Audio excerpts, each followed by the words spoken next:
This guy is leaning in with a greasy smile, telling his friend to just sign the papers and not think about it. And the guy just sits there with the pen, looking like he's actually falling for the trap. They were in a nice cafe, and the victim was just trying to make sure his investment was actually safe. The scammer slams the table, telling him to stop overthinking and just trust the process. He plays the high school buddy card, acting like he'd never screw over a friend. He starts babbling about compound interest and guaranteed returns to make it sound legit. He even brings up the guy's father's funeral, reminding him of how hard he was working back then. He says it was painful to see his friend bowing and scraping to a boss for a tiny paycheck. The guy's teeth are clenched. He's bitter, but he's also desperate. He signs it. He puts everything he has into the hands of a snake, praying for a break. That smug laugh says it all. The scammer knew exactly what he was doing. Fast forward 2 years, and the protagonist's life has gone completely off the rails. He finally treats himself to a decent meal, and his body just rejects it immediately. He's staring into the toilet, puking up the only bit of comfort he's had in weeks. His apartment is an absolute wreck, littered with trash and empty bottles. The friend hasn't answered a call in a year, leaving him to rot in debt as a shut-in. His only hobby in this miserable life is reading a novel called Dark Header. He picks up the book, looking for just 30 minutes of escape before his shift. He's read it over 100 times, to the point where he's basically memorized the whole thing. For a moment, the story is the only thing that lets him forget how pathetic his life has become. Suddenly, something catches his eye. Purple feathers start floating through the air inside his room. He looks at them, confused as to why there are black crow feathers drifting around. His nose starts bleeding, and he's hit with a violent coughing fit. Blood splatters all over the pages as his body starts giving out.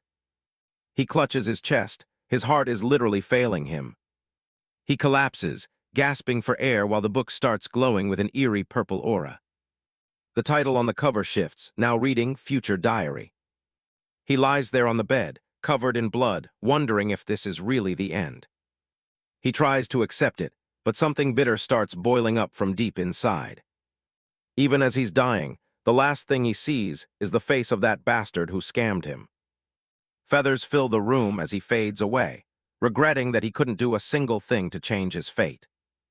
Everything goes black, and a strange, distorted message pops up in the dark. He snaps awake, gasping for air with vibrant blue eyes glowing in the shadows.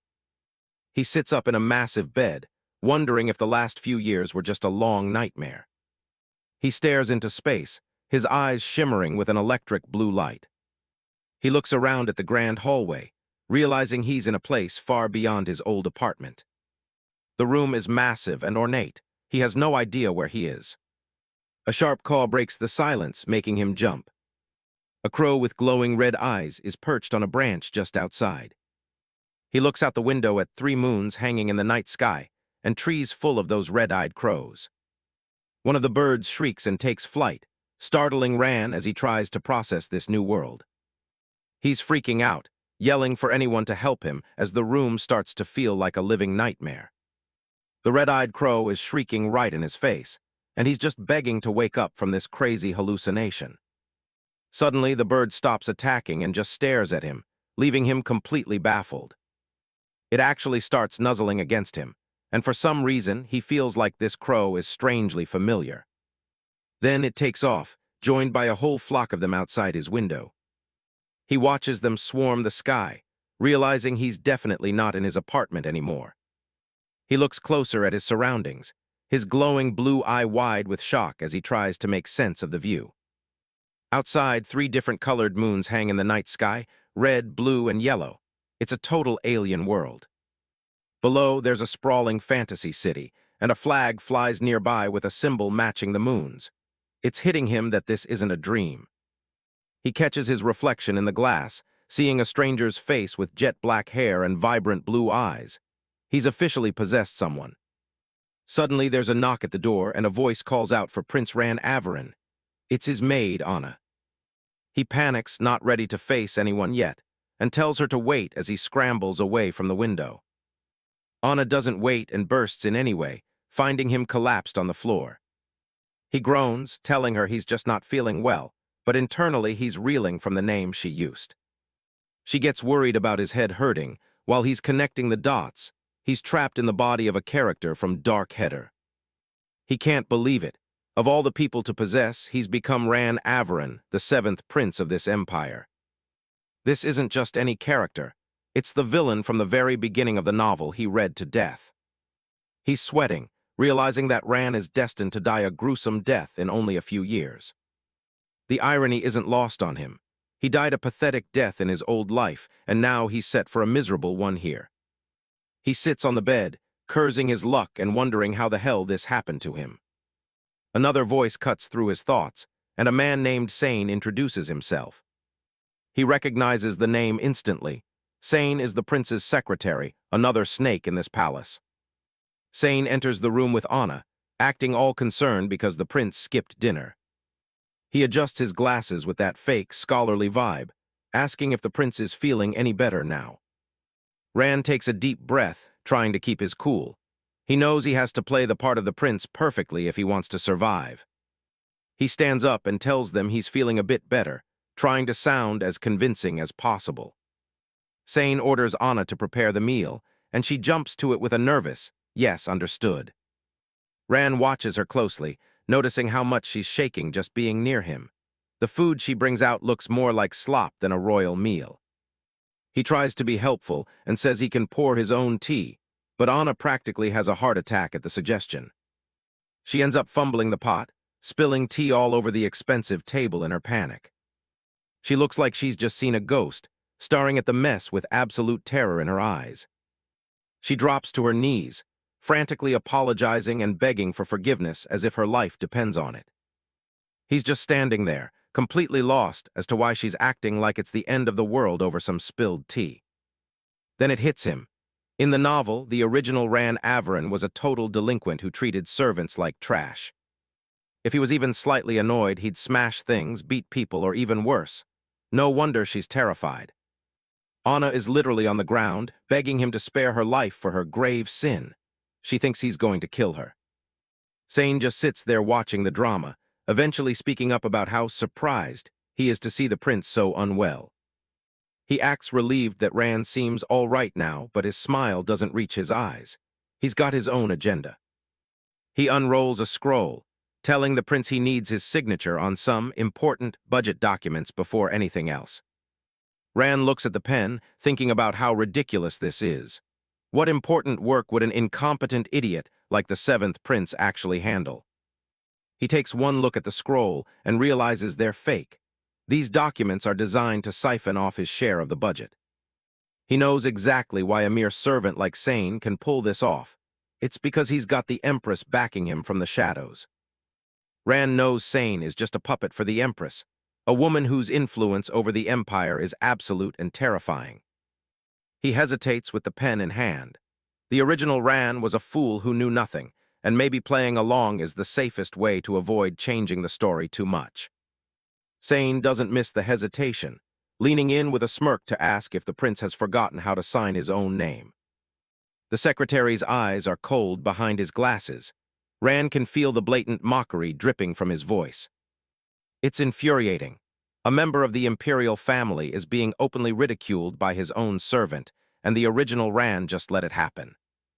Sane sighs dramatically, acting like he's the only thing keeping the prince afloat.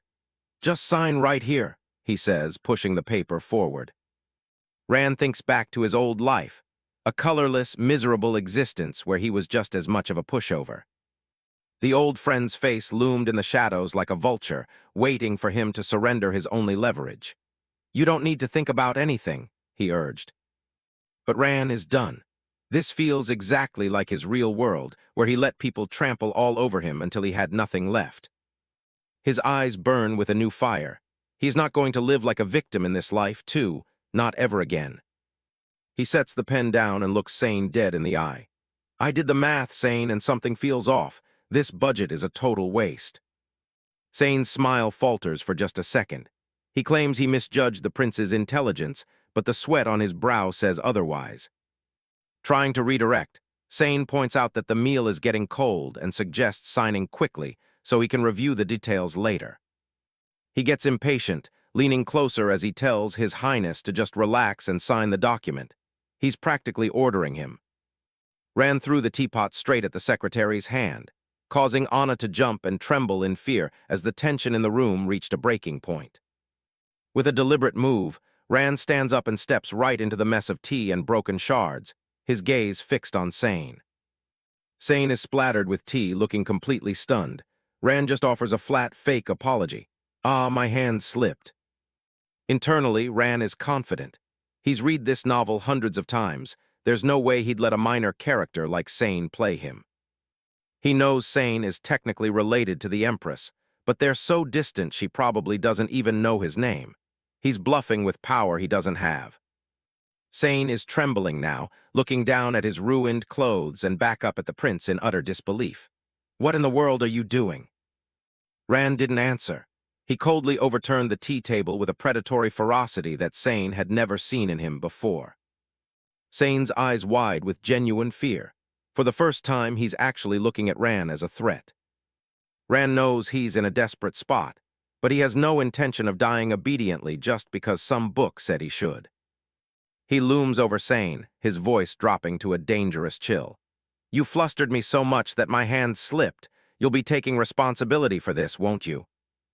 In his old life, he was born with nothing and ignored by everyone. He was always the one getting the short end of the stick. But no more. Outside, a crow shrieks on a royal flag.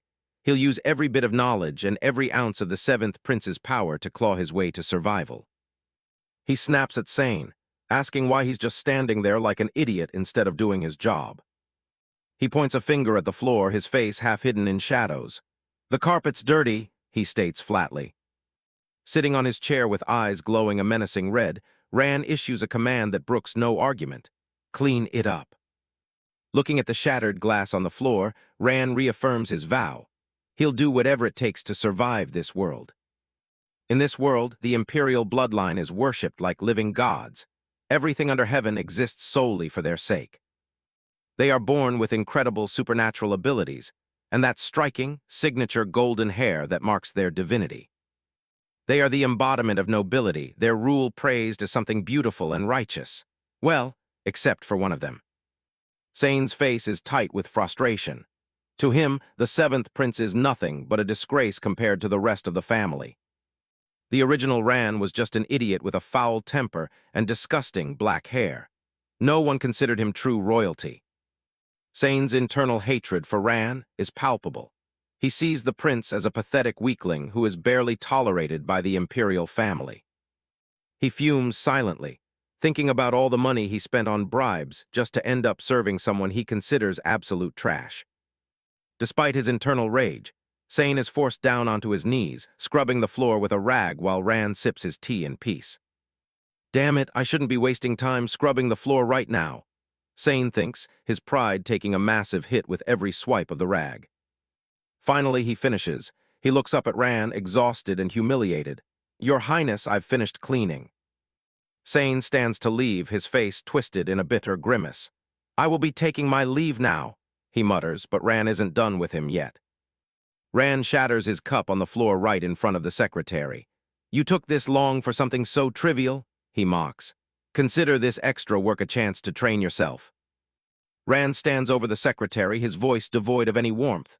"Clean it! Faster!" he orders, his eyes boring into the man. Sane is sweating now, his smugness replaced by a growing sense of dread. He can't understand why the prince is acting so strangely today, and he's terrified of how the Empress will react to this failure. Rand watches him with contempt. Sane is nothing but a bottom feeder who hides behind the Empress's name because he lacks the status to even speak to her. This small humiliation clearly isn't enough to break him. If he wants to ensure Sane never tries to scheme against him again, he needs to make the consequences of his betrayal crystal clear right now. Rand gestures toward the trembling maid. "You there, cover your ears," he commands. Anna looks at him, baffled and shaking, but she knows better than to question a royal order. His gaze shifts back to Sane, and his expression turns truly demonic.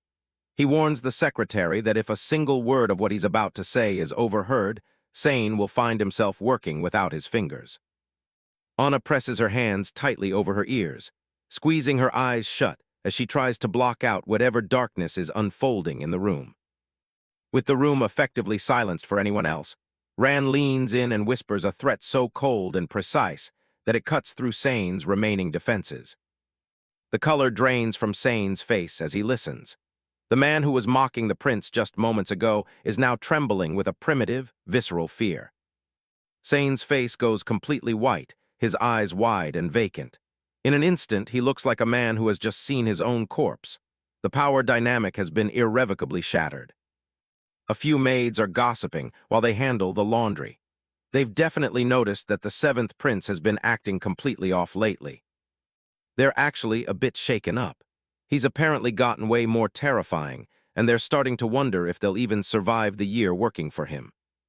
One of them sighs in relief, glad he's been staying holed up in his palace instead of roaming around and causing trouble. Then reality hits Anna. She's got cleaning duty today, which means she actually has to go into his rooms. Inside the study, things look a lot more peaceful. It's a quiet afternoon, and the sun is streaming in through the tall windows. Ran Averin is just chilling with some tea. He figures as long as he acts like the villain from the book, no one will catch on to who he really is. It's working perfectly so far. His secretary, Sane, hasn't dared to set foot in the room after their last encounter. Ran watches him walk away down the hall. Honestly, he's just glad he doesn't have to throw any more teapots at people today. He takes a slow sip, feeling pretty relaxed. He has the luxury of time on his side. He knows the plot, 1 year until the real story starts and 3 years until his scheduled death. Plenty of time to change the ending. He thinks back to his old life, reading Dark Header over and over in a corner of the local library back in Korea. He was obsessed with the story, and that deep knowledge is his biggest weapon in this new world. The main protagonist won't even show his face for quite a while. So for now, Rand decides he might as well enjoy some royal leisure time in style. He looks out at the clear blue sky and thinks about how nice it would be to just fly away and see the whole view. Suddenly, everything goes sideways. A strange shock hits him and his eyes flare a bright, eerie red. The teacup slips from his hand and shatters against the floor. He collapses, clutching his chest as he gasps for air. It feels like his entire body is being torched from the inside out. He's sweating and gasping, trying to understand what's happening. This definitely wasn't in the book. Right then, Anna knocks on the door, asking if she can come in to start her cleaning shift. Ran is panicking. He's internally screaming for help, but he can't even get a word out. Anna lets herself in and lets out a sigh of relief when she doesn't see the prince anywhere. Then she spots the broken china on the floor and realizes something happened. She crouches down to inspect the mess. She's mostly just upset about the waste. Selling a cup like this could have fed her family for a whole month. A rustling sound from the corner makes her jump. She turns around and finds a crow with glowing red eyes staring right at her. She drops her broom and slowly approaches the bird. She scoops it up and looks at it with genuine worry. She warns the little crow that a very frightening person lives in this palace. Ran is having a complete internal meltdown. He can't believe this is actually happening. Anna carries him over to the open window. It finally hits him. He's literally turned from a prince into a crow. She tells him she'd love to look after him, but if the prince finds them together, they're both dead. Ran is desperately trying to squawk that he is the prince, but nothing but bird noises come out. She gives him a final encouraging word, telling him to hurry and fly as far away as he can. She holds him out over the ledge. Ran is terrified, screaming in his head for her to not let go. She releases him, and he drops like a stone from the top of the high tower. The ground is rushing up fast. He's convinced he's about to become a permanent part of the forest floor. He starts beating his wings wildly, desperately trying to figure out how to work this new body. His survival instinct kicks in. He refuses to let his story end here. "Please fly," he screams internally, forcing his wings to catch the wind. The descent slows and he starts to feel the lift. He's actually doing it.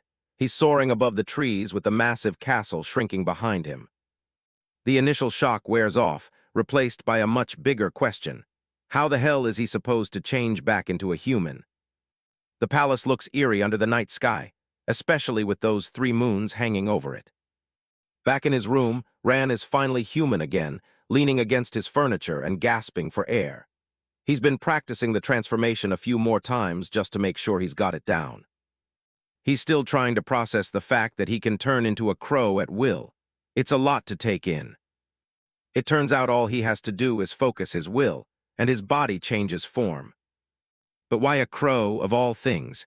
He wonders if it's some kind of curse that followed him into this world. The biggest problem is that this power was never mentioned in the original story he read.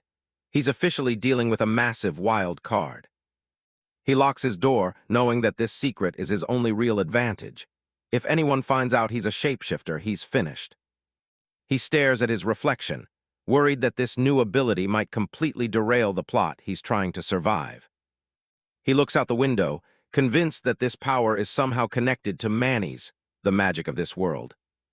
A knock at the door breaks his concentration. A servant tells him the evening ritual is about to start and he needs to get moving. Ran takes a breath. The day he's been dreading has finally arrived. This monthly ceremony is where the emperor gathers all the royal heirs together. It's basically a high-stakes performance review for the throne. Since Ran is the disgrace of the family, nobody even considers him a real candidate. He enters the massive hall and takes his seat at the very end of the long table. Seeing this room in person is way more intimidating than reading about it. He looks at his siblings with their bright blonde hair. Just being near them makes him feel like an outsider. He ignores the glares and stays silent while someone starts yelling at him from across the table. It's his half-brother, the 8th Prince, Silos Aberon. He's only 17, but he's already got a massive ego. Silos is laying into him, calling him low-born trash, and mocking him for not even being able to hold his head up. Ran just keeps his cool.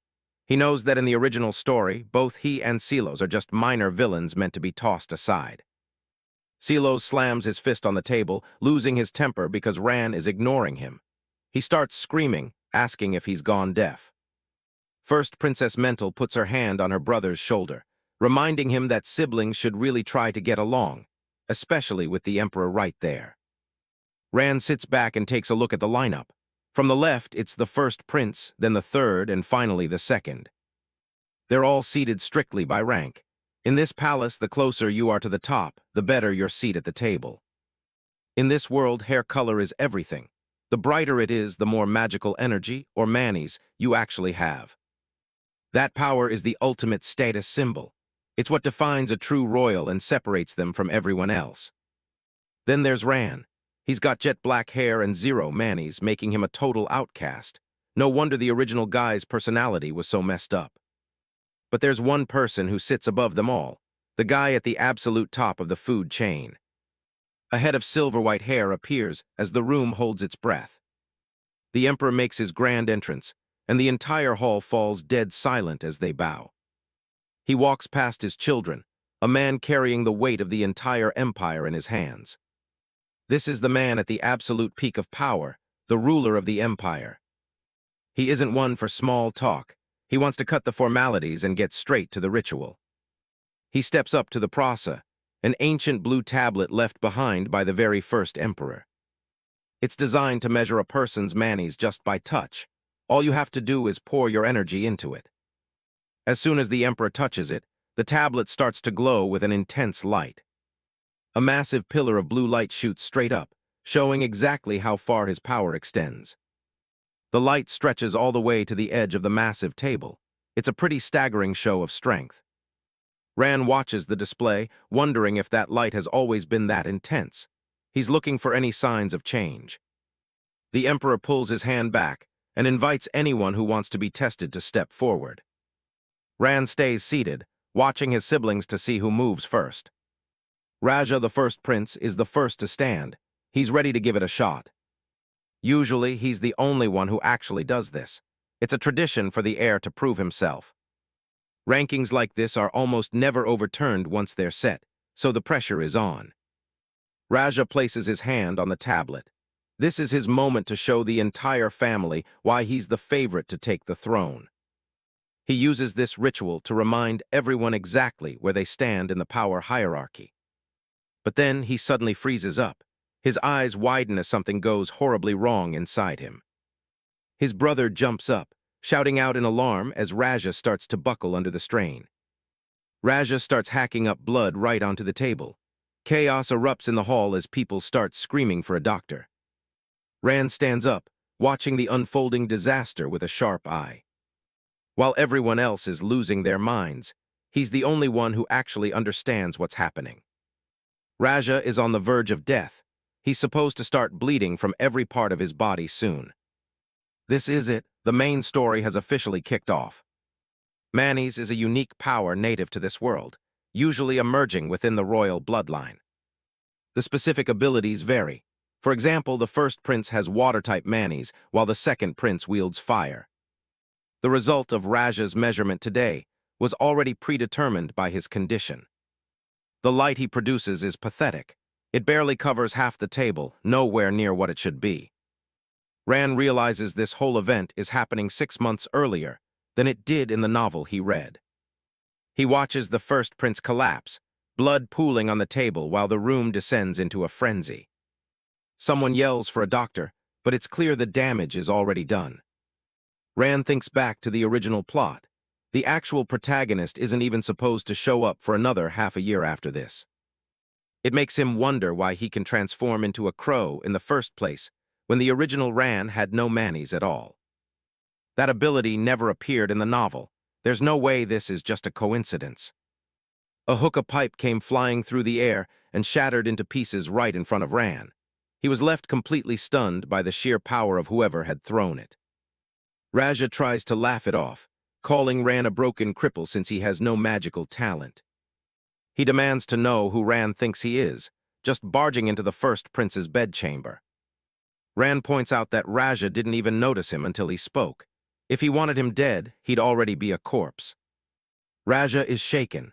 Someone slipped into the second most fortified spot in the Empire without leaving a single trace. He lets out a frustrated yell, smashing things on the ground in a fit of temper.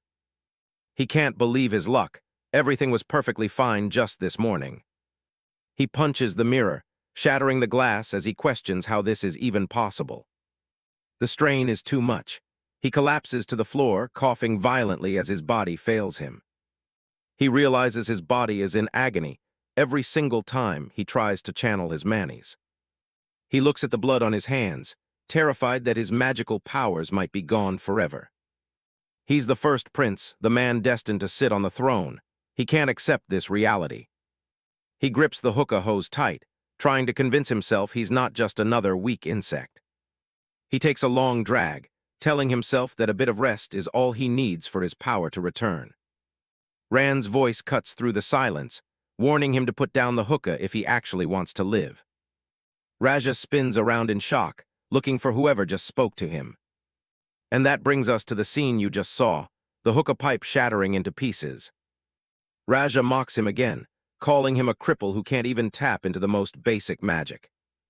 He demands to know exactly who Rand thinks he is and how he got in. Rand repeats his warning. If his goal was murder, Raja would have been dead long ago. Raja is still stuck on the fact that someone slipped into his bedchamber without anyone noticing. Rand casually mentions he just scaled the outer wall and came in from the outside. Looking at the height of the tower, Raja finds it impossible to believe someone could climb that. Rand ignores his doubt, asking how his body is holding up. He knows the royal doctors have no answers. Raja's face says it all. He knows his body is failing him, even if no one else can see it. He breaks out into a manic laugh, trying to mask his growing fear. The first prince warned Rand that he should carefully consider the gravity of the situation. Raja accuses Rand of poisoning him, just to use it as leverage for his own safety. The first prince even argued that since Rand is only the seventh prince, he's nowhere near the line of succession even if something were to happen to him. Rand tells him he's already failed if that was his plan. He predicts a gruesome end for Raja, with blood pouring from his eyes and ears within a week. Raja is left speechless. the threat sinking in as he stares at his brother. Ran makes it clear he hasn't used any tricks or traps. This is just the reality of Raja's condition. He tells him he'll eventually die drowning in his own blood if he doesn't listen. Ran tells him to listen carefully to every word he's about to say next. Raja looks like he's seen a ghost, realizing this might be his one shot at living. As a crow, Ran flies away from the palace.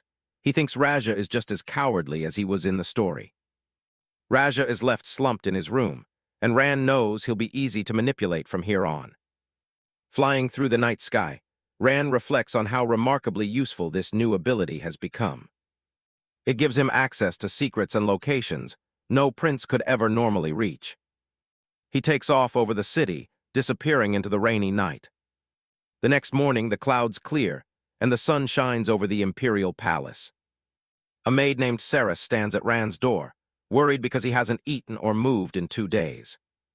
Saris is having a minor panic attack outside Ran's door.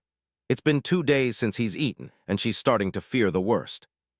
She knows the consequences for the staff are lethal if anything happens to a royal member under their watch. Desperate, she starts pounding on the door, screaming for the prince to see if he's still alive. Ran finally swings the door open, looking completely unbothered. He asks what all the noise is about, sending Saris tumbling onto the floor.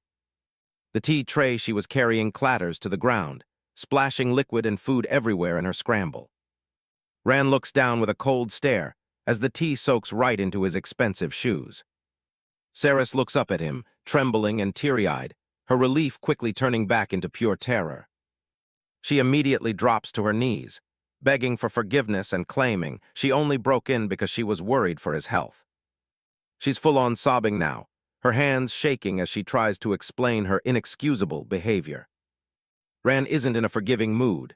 He points out that now his shoes and the floor are a mess and asks how she plans to pay for it. Saris is so scared she offers her own life, begging him to at least spare her family from any punishment. Ran sighs, telling her to just forget the drama. He gives her 5 minutes to clean everything up and orders her to never come back unless summoned. Saris scrambles to clean the mess, her eyes wide with fear as Ran looms over her. As he walks away, Ran thinks to himself how morbid it is for her to offer her life so easily. At least now the interruptions will stop.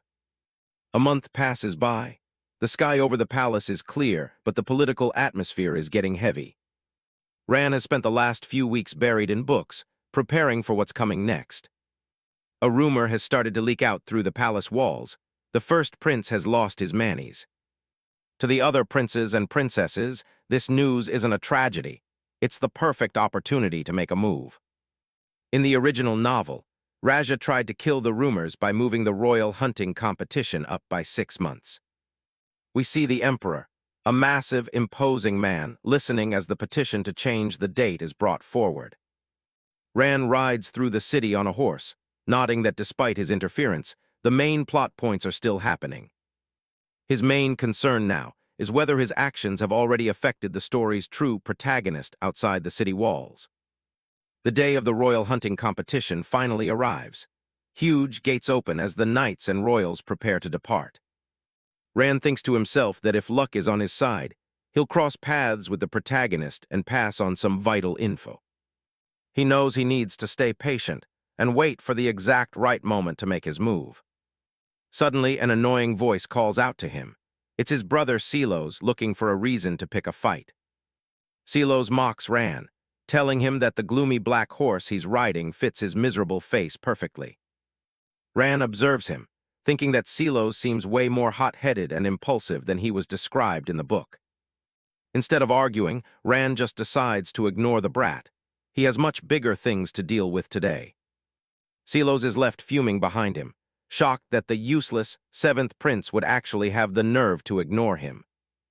Ran actually prefers his black horse. It's a lot more appealing than the flashy golden ones the others ride. The horse seems remarkably calm under his touch. It turns out Ran has a natural knack for handling animals. He reaches the edge of the woods, confident that they've finally made it to the starting point. This is the entrance to the Imperial Forest, the main stage for today's competition. Standing in the center of the clearing is the Tower of the Beginning, a massive rock formation used for rituals. Ran explains that the hunt won't actually start until the first prince completes the opening ceremony at the tower. In reality, this sporting event is just a way for the royal family to put their political power on display. The emperor commands Raja to step forward and begin the preparations for the ritual. Another Prince Dido walks up to Raja with a fake smile, asking if he's decided on his wish yet. Dido reminds him that the winner of the hunt gets a wish granted by the emperor, assuming Raja will be the victor. The ritual is designed to show off the next emperor's magical strength to all the gathered nobles. Raja starts the long walk up the stairs toward the altar, with hundreds of eyes watching his every move. The crowd's buzzing with excitement. Everyone's dying to see the first prince's legendary power in person, even if some nasty rumors have been making the rounds lately. Raja is practically vibrating with stress. He's taking a massive gamble on the advice of a guy he calls a bug, hoping he hasn't been played for a fool. Meanwhile, Ran Averin is just chilling in the crowd, watching the drama unfold with a smug little look on his face. Raja starts channeling his energy, but his mind is racing with threats. If this doesn't work, he's ready to make Ran's death a slow-motion nightmare. Ran catches his eye and tells him to relax. Standing there like a statue isn't doing him any favors. The air gets heavy as Raja really starts to lean into it. Ran leans back. This is where things get interesting. The sky goes dark, setting the stage for a major power move. Raja stands at the center of the altar as pillars of blue light shoot toward the heavens.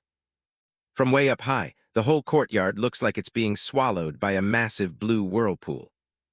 The manis start swirling faster and faster, turning the air into a literal storm. It's a full-blown hurricane of magical energy at this point. The pressure is so insane that the guards are getting thrown back. They're yelling at everyone to run before they get sucked into the vortex. Ran doesn't move an inch, just watching the chaos like he's at a movie theater. Raja's face is a mask of pure intensity. He's putting everything he has into this performance to reclaim his title. He shouts his own name, making sure every person in the empire knows who's in charge. He unleashes a massive shockwave, declaring that he's the one fated to sit on that throne as the next emperor. The energy explodes into the shape of a colossal, snarling beast made of pure light. He holds the pose as the massive manifestation looms over the entire palace. Beams of light pierce through the clouds, clearing the sky with a show of raw dominance. The commoners are left in absolute silence. They've never seen anything like it. Even Agony Fetus, the old war dog, is impressed. He calls it the true power of the royal bloodline. Raja wipes his face, looking exhausted but victorious as the crowd starts screaming his name. Jumping back a bit, this whole miracle only happened because Ran tossed Raja a mysterious rock and told him to start pouring his energy into it. Raja thought he was being mocked, but Ran explained that the stone would suck out all the poisoned energy that was killing him. Raja looks like a cornered animal, but Ran doesn't blink. He basically tells him to take the help or rot.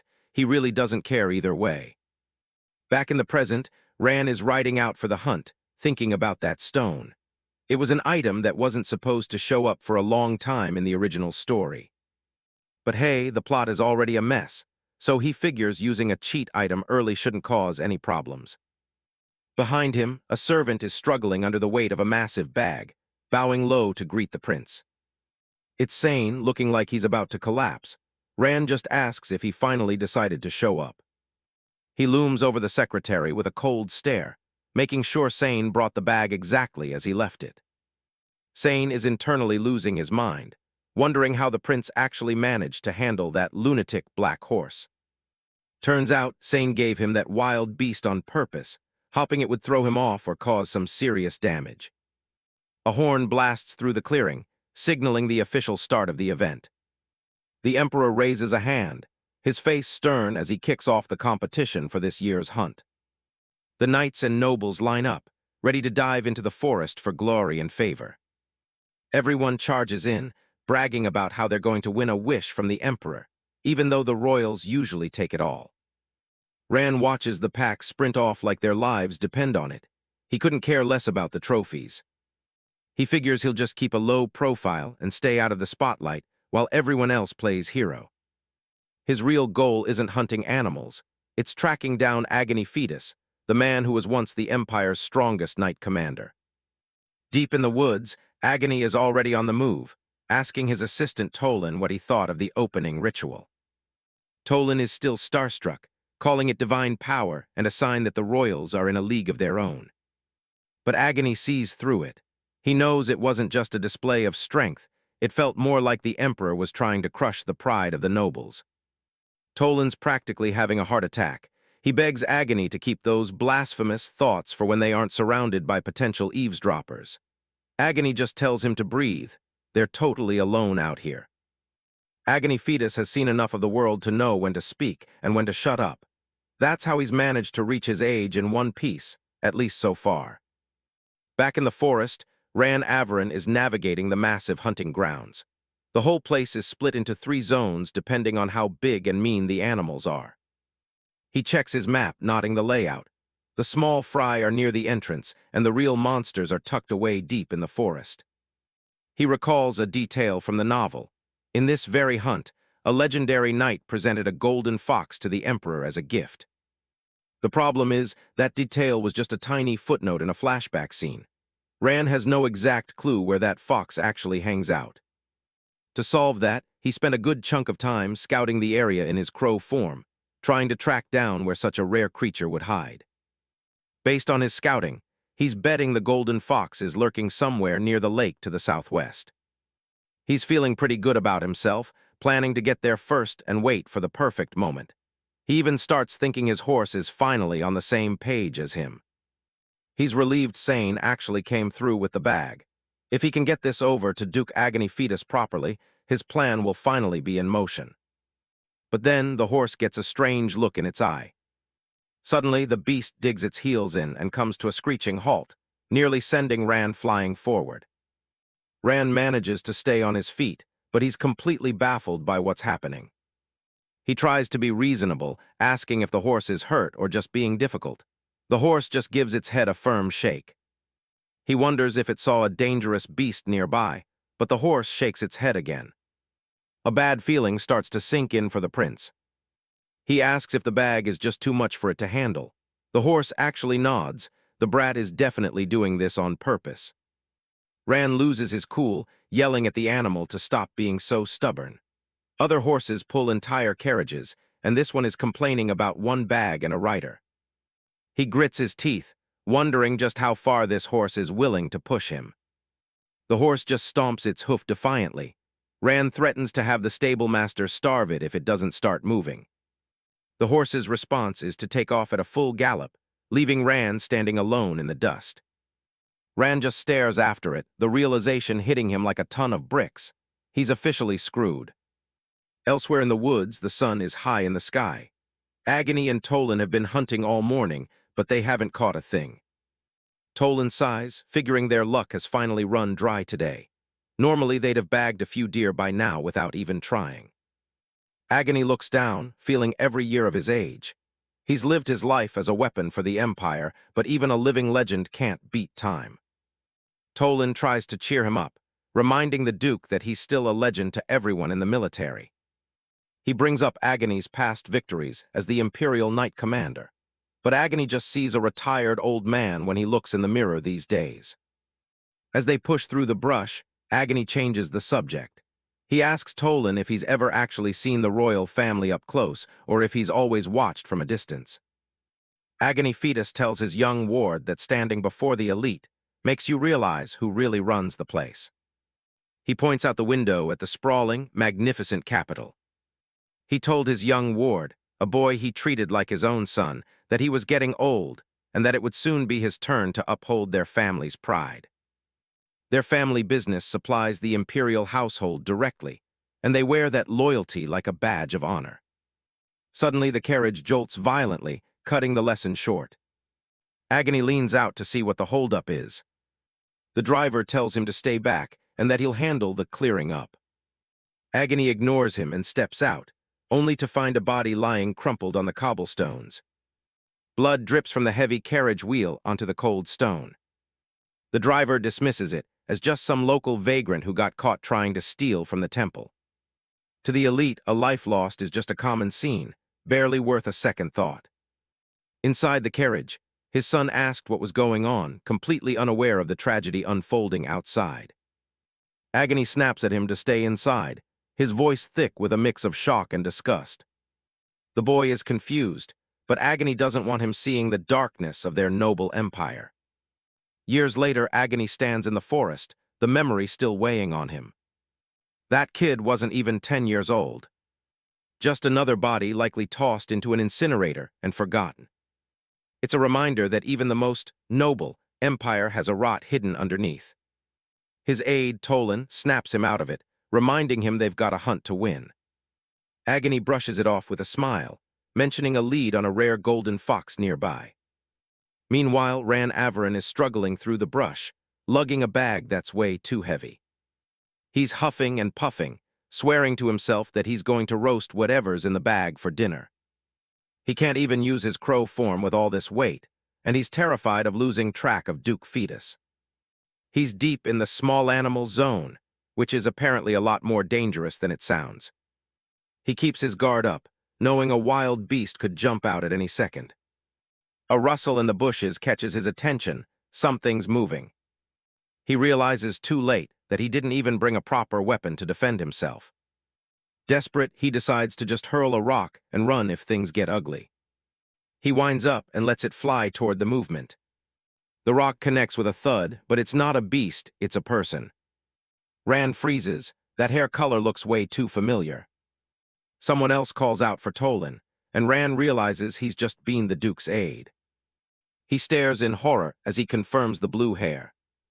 It's definitely Tolan Krysa, the man who's supposed to be Agony's right hand.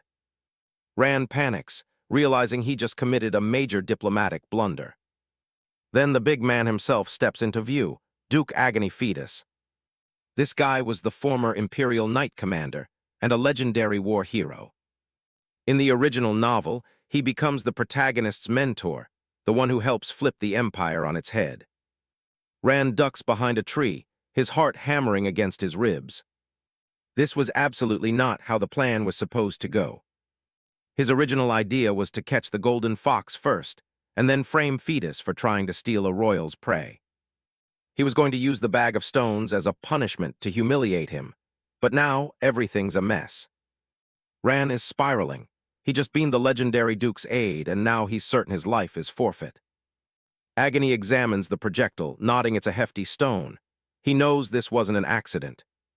The Duke looks around the forest, wondering if some assassin was actually aiming for him instead of his assistant. Tolan is still on the ground, struggling to catch his breath after that direct hit.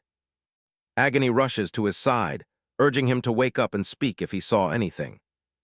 Ran watches from the shadows, paralyzed. He knows the Fetus family is the most powerful in the Empire, second only to the royals. Being the trash prince already makes him a target. If the Duke thinks Ran tried to assassinate him, he's dead meat. Tolan is barely conscious, murmuring about what he saw through the haze of pain. Ran is on the verge of a breakdown, desperately trying to figure out an escape plan. Close up on Tolan's bloodied face. The aide groggily apologizes to his master for being caught off guard so easily. From his hiding spot, Ran breathes a sigh of relief. It seems Tolan didn't get a good look at him. Agony isn't letting this go. He tells Tolan to rest while he handles the attacker. The Duke's gaze turns sharp and lethal as he stares into the brush. Ran takes the hint and bolts. He needs to put as much distance between himself and that monster as possible. Agony isn't just going to watch him leave. He draws his sword and charges into the woods, determined to bring the culprit back. Ran is running for his life through the dense forest. Every step is agony. The heavy bag of stones is dragging him down, and his stamina is hitting zero. He figures he's run far enough. Surely a retired old man can't keep up with a teenager, right? Wrong, the crazy old man is right on his heels, moving with the speed of a demon. Agony is gaining ground fast, shouting for the rebel to show their face. Ran realizes he's seconds away from being caught. He has to change tactics. He considers ditching the bag to transform into a crow, but he can't bring himself to let go of the stones just yet. He desperately wishes he had that black horse with him right now to make a quick getaway. He just needs a burst of speed, anything to get away. He pushes himself past his limits, his form becoming a blur against the trees. Behind him, Agony is genuinely baffled. His target just pulled off a sudden burst of speed and seemed to change shape.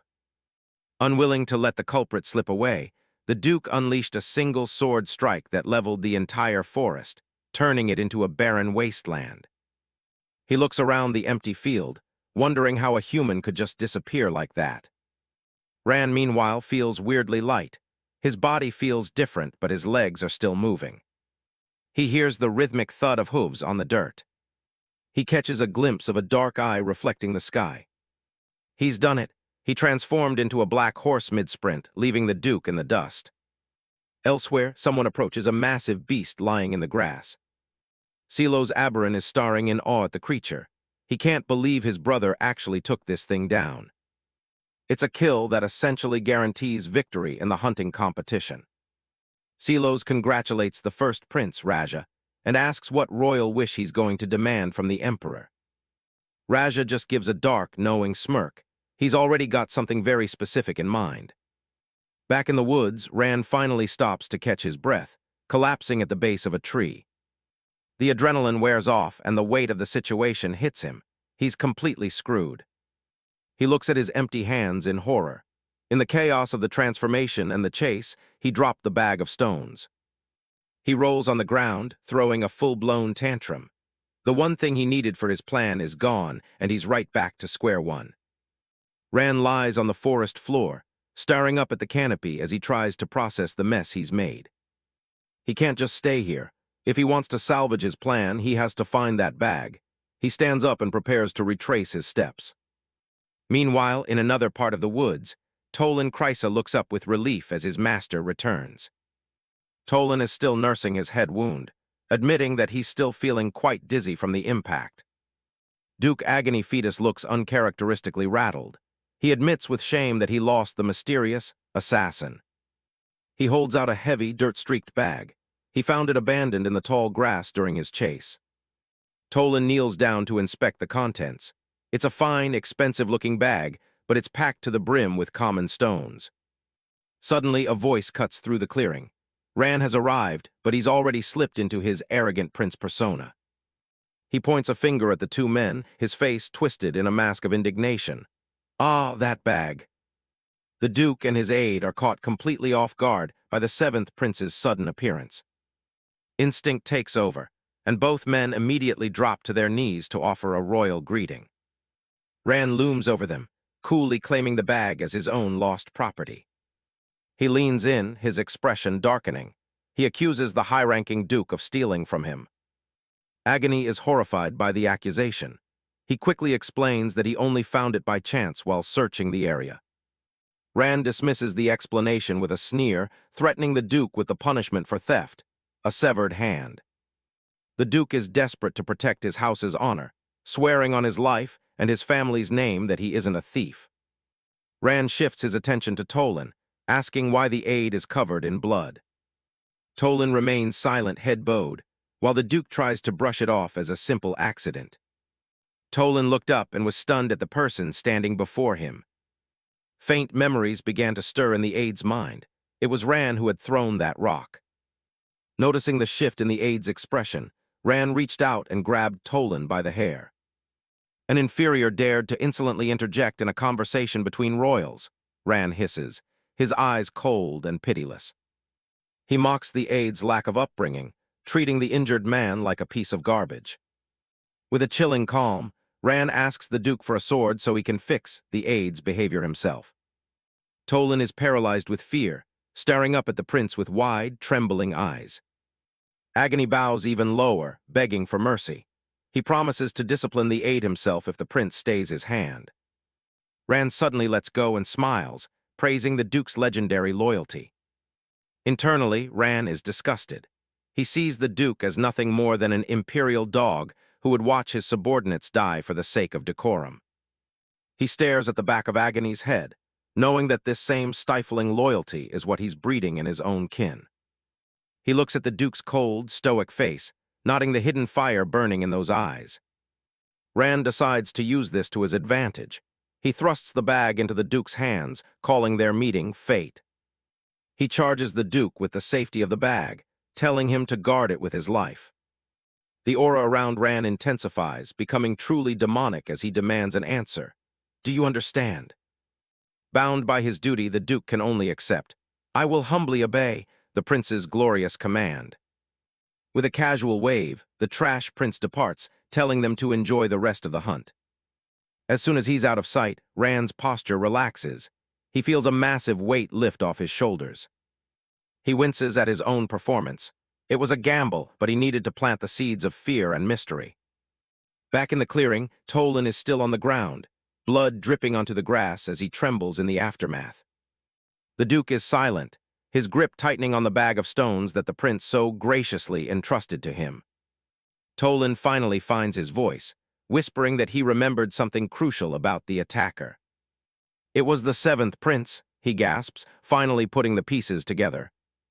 Agony's voice is like ice as he cuts him off. He won't allow another word to be spoken. Rand reflects on the original plot. In the novel, Duke Agony Fetus's change of heart was only brought about by the death of his son a year from now. To force the Duke's hand during this current competition, Rand knew he needed to provide a stimulus even more jarring than grief.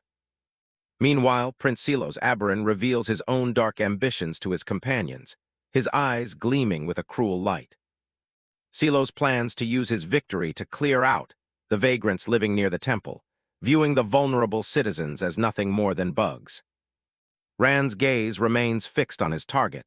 He has successfully manipulated the pieces on the board to ensure the Duke's fall.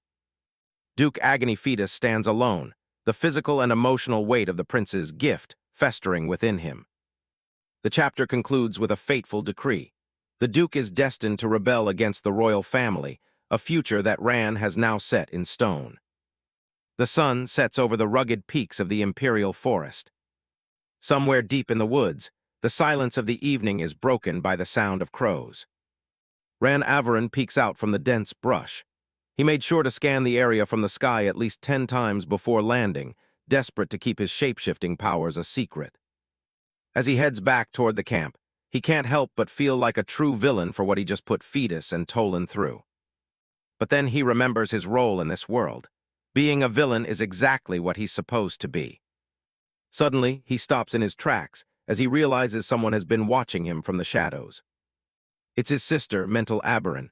She's staring him down with that cold, clinical look she always has. Rand is completely caught off guard. Of all the people to run into in the middle of a forest, she was the last person he wanted to see. He quickly pays his respects, but Mental tells him to cut the stiff formalities. After all, they're siblings bound by imperial blood. She gets straight to the point, asking why he's returning on foot. Rand tries to lie, saying he just wanted a quiet walk and left his horse back at the quarters. Her expression doesn't change, but the atmosphere turns cold. She asks why he would lie to his own blood, her eyes starting to glow with truth-seeking magic. Rand freezes. He knows exactly how dangerous she can be when she thinks she's being played. Mental explains that she found a riderless black horse in the western forest earlier today. Her attendants confirmed it belonged to him, and they noticed its behavior was strange for a normal animal. Since the beast wouldn't obey, she already gave the order to have it put down. In her eyes, royalty doesn't have time for livestock that refuses to follow orders. Rand immediately drops to a knee and apologizes for his horse causing so much trouble. Mental tells him to raise his head. She doesn't want anyone to think she's out here punishing her own little brother. She tells him to come find her if he ever needs another mount and walks away, leaving him in the dust. Rand watches her go, realizing how difficult she is to handle. It's impossible to tell what's actually happening behind those glowing eyes. He wonders if her ability just doesn't work on him, or if he's actually managed to fool her for once. Night settles over the Imperial camp, but the past isn't quite finished yet. In a flashback, a doctor discusses a strange accident that happened during a royal hunt years ago. Tolan sits there with a massive bandage on his head, looking completely out of it while Agony Fetus listens to the diagnosis. The Duke asks how long the boy will be out of commission. The doctor says it's more than just a surface wound. He'll need at least a week of strict bed rest to recover. Tolan tries to argue, saying his place is by the Duke's side during the competition. But Agony shuts him down, telling him his recovery comes first. He tells the boy to just sleep until the closing ceremony while he handles the hunt himself. Hearing that it's an order, Tolan's attitude flips instantly. He's more than happy to devote himself to resting if that's what his master wishes. Agony finds it amusing. An aide using a royal hunt as a vacation, that's definitely a first. Tolan jokes that his real dream is to do nothing but eat and relax, but he just never had the budget for it. Agony laughs and says he'll just have to win the competition then. He promises to use his wish to get Tolan his own gold mine. But later that night, the lighthearted mood disappears. Tolan is finally asleep, snoring through his recovery. Agony stands by his side, holding a scroll with a grim, distant look in his eyes. He reflected on Rand's words about him. To the world, he was the perfect imperial hound, a man who wouldn't even flinch even if his aide were dying before his eyes. But alone in the dark, the hero looks absolutely broken. He can't sleep, haunted by something he can't name. He decides to step out into the night air for some fresh air. His eyes are wide, filled with a desperate, frantic energy that he keeps hidden from the world. He looks down at a bag full of blue mana stones, the same kind of energy that Rand is using in the present to dismantle the imperial family. The stones clink together as he carries them, a heavy weight for a man who is supposed to be the Empire's shield. He heads off toward a temple in the forest, talking as if someone is there, wanting to show them what he's found. Agony Fetus tells a story to his young son. Long ago, when the world was drowning in chaos and war, a savior descended from the heavens. Little Flynn Radel listens with wide eyes. He's already read about this in his books. He knows his father is talking about Sierra the Great. They stand before a towering statue of the legend. Agony explains how Sierra was a divine incarnation who used mysterious powers to subdue the warmongers of the past. It was Sierra who founded the imperial house they now serve, and named the Empire Aberon over 1,000 years ago. Agony thought of his son, calling the boy his most precious treasure. He tells the boy to follow in his footsteps and grow up to be a proud sword for the imperial family. Years later, Agony is lugging a heavy bag of stones through the mountains. He wonders why he's even bothering with this. He questions if it's loyalty weighing him down, or something much more literal. The sound of a horn blaring in the distance stops him in his tracks. At the hunting competition, the crowd is in shock. They've never seen so much prey gathered in just a single night. It wasn't a hunt, it was a massacre. The first prince wiped out every beast in the area single-handedly. The competition was supposed to last 4 days, but Raja finished it before the first sun even came up. The sheer number of kills he recorded in a single night is overwhelming, cementing his status as the Empire's strongest. Raja is officially declared the victor of this year's royal hunting competition. He approaches the Emperor, his face a mask of cold arrogance. As is tradition, the Emperor tells his son to state whatever wish he desires as his reward for the victory. Agony and the other nobles watch, whispering about what kind of request the ruthless prince will make. Raja kneels and requests the authority to cleanse the vagrants from the area around Sierra the Great's temple, claiming they're a threat to security. He frames it as a way to restore the temple's ruined beauty, but the look in his eyes says otherwise. Agony is sweating. He knows exactly what this cleansing is actually going to look like. He has a dark vision of knights standing over a pile of burning bodies. The vagrants the prince is so eager to remove. Blood drips down Agony's face as the weight of the prince's cruelty finally settles in.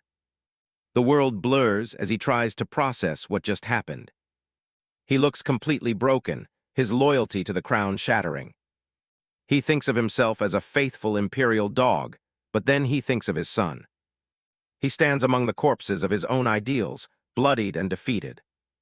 "I'm sorry, Flynn," he whispers to the memory of his child. He tries to speak, but only a few broken sounds come out. Suddenly, Ran Averin is there, looking down at someone on the ground. It's Tolan. Rand tells him to move slowly, or all that blood rushing to his head is going to make him dizzy. Tolan is confused and asks why the seventh prince is visiting him. Rand just tells him to make sure he sees a doctor later. He asks Tolan if he even understands the danger the Duke is in right now. Tolan is shocked to hear the closing ceremony has already begun. Rand tells him he better hurry, and Tolan takes off, sprinting toward the crowd. He shoves his way through the nobles and guards, apologizing as he pushes through. Panting, he adjusts his glasses and searches for his master. He finds Agony kneeling in the dirt, surrounded by the prince's men. Raja stands over him, looking down on the man who was once the Empire's greatest shield. Raja mocks him, asking Duke Fetus what could possibly be happening to him. Agony doesn't look up. He reminds the prince that the Fetus family has served Sierra the Great since the very beginning. For over 1,000 years, they have been the ones standing closest to the imperial family to defend them. He bites back with a bitter truth. Apparently, the Fetus line is only suited for the lowly work of clearing out vagrants now. Agony Fetus knelt before the throne, his voice steady as he made a final, solemn request, declaring the prince's wishes to be utterly meaningless and a grave threat to the sovereignty of those who serve the crown. First, Prince Raja looked on, his expression shifting in surprise at the king's unpredictable words as he granted the petition in recognition of the Duke's lifelong devotion. But the king also reminded him that Agony's towering loyalty was now running counter to the royal will. Raja's mana begins to swirl, a chilling blue energy that fills the room with dread. Did you truly believe the first prince would show leniency? The prince mocks the Duke, telling him he must have lost his senses to interrupt such a sacred ceremony, an act punishable by death. Agony accepts the weight of his actions, bowing his head in silence. He is prepared to answer for his crime with his very life. Tolan Krysa cries out for his master, his voice cracking with a desperation that goes ignored by the court. In the crowd, Ran Averin watches with a faint, knowing smile. The pieces are moving exactly as he anticipated. Far from the chaos of the capital, a lone traveler in a brown cloak pauses by a rushing river. He stops to fill his water bottle, the quiet peace of the wilderness suddenly feeling heavy with an unspoken tension. A sudden, massive surge of magical power ripples through the atmosphere, catching the traveler off guard. A pillar of brilliant blue light erupts on the horizon, a beacon marking the fall of the Empire's greatest shield. This is Radel, the true protagonist of the novel Dark Header, witnessing the moment his life will change forever. He remembers the legend of Agony Fetus, the hero who led the Imperial Knights with honor for over 30 years. But now, that hero is nothing more than a criminal in the eyes of the royals, bound by the prince's unrelenting magic. In the name of the first prince, Raja Aberon, the sentence is passed, immediate execution for Agony Fetus. Raja unleashes the full force of his power, a torrential wave of mana that tears through the air.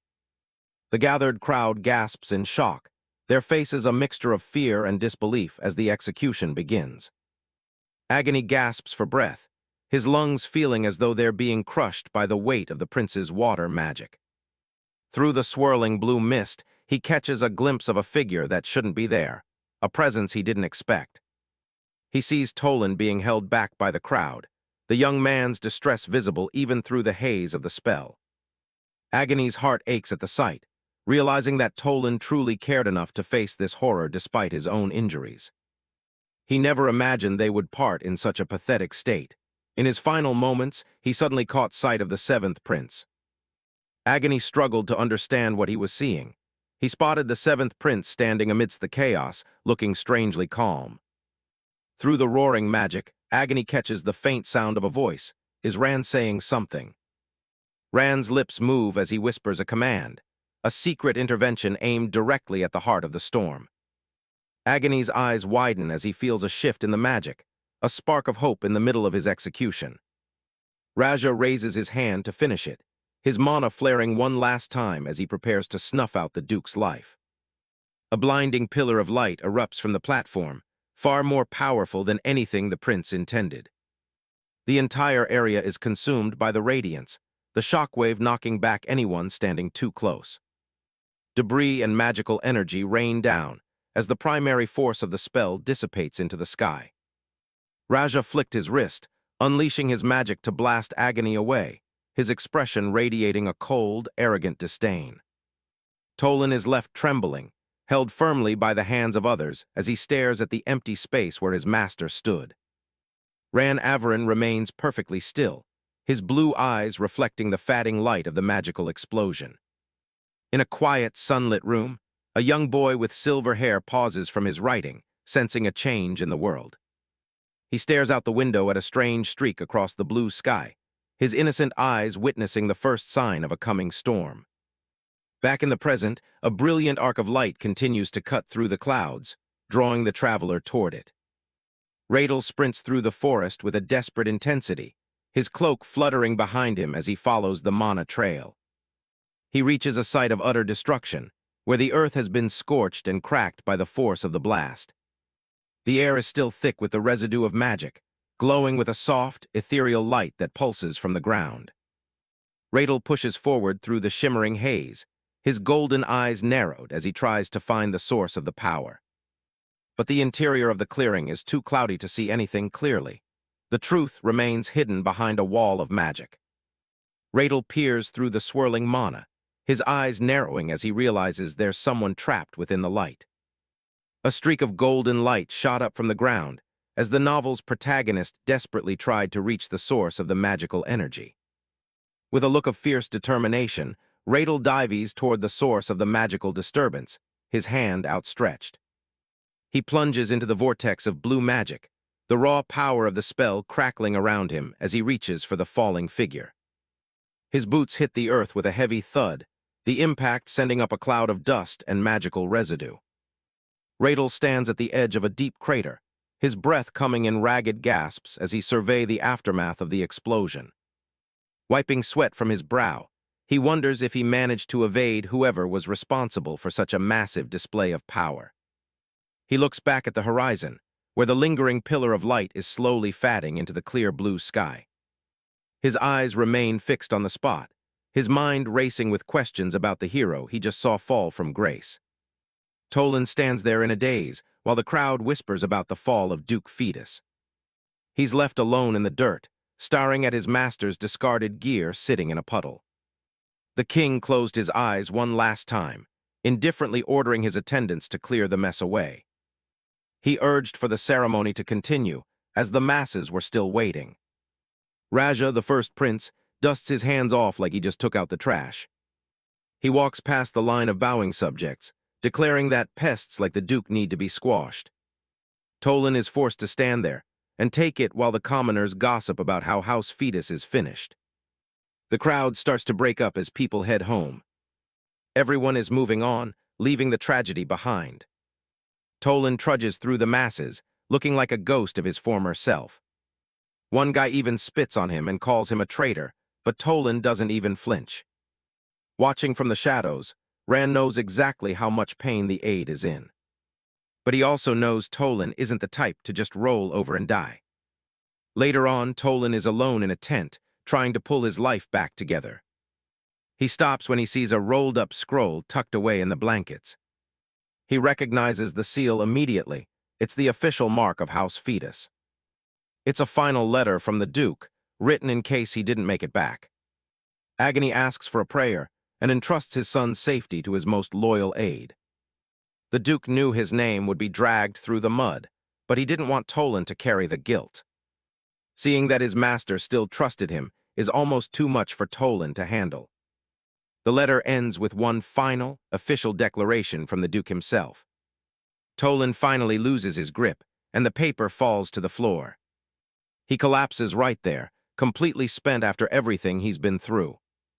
The final words of the scroll offer a blessing to the man who stayed by his side until the end. Back in the present, the sound of a heavy cough echoes through the palace tower. Raja is on the floor spitting up blood, while Ran stands in the doorway, enjoying every second of it. The prince clutches his mana-absorbing stone, wondering if this treatment is actually a trap. He's a bloody mess, but he still tries to act tough, demanding Ran give him a straight answer. Ran just smiles and tells him he's releasing his mana way too fast. Raja is absolutely fuming, already planning how he's going to tear Ran apart once he gets better.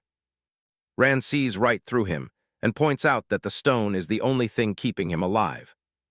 As he walks away, Ran starts feeling a little guilty about what happened to Tolan in the past.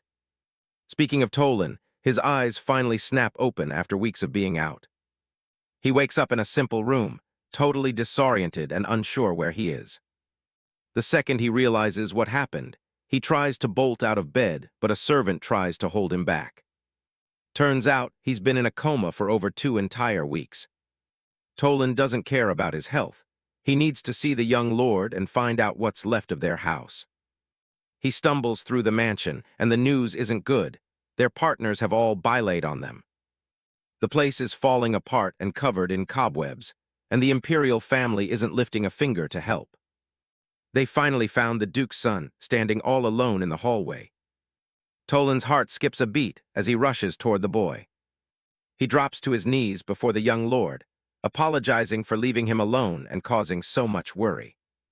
Tolan's reunion with the young lord doesn't last long before the reality of the situation hits.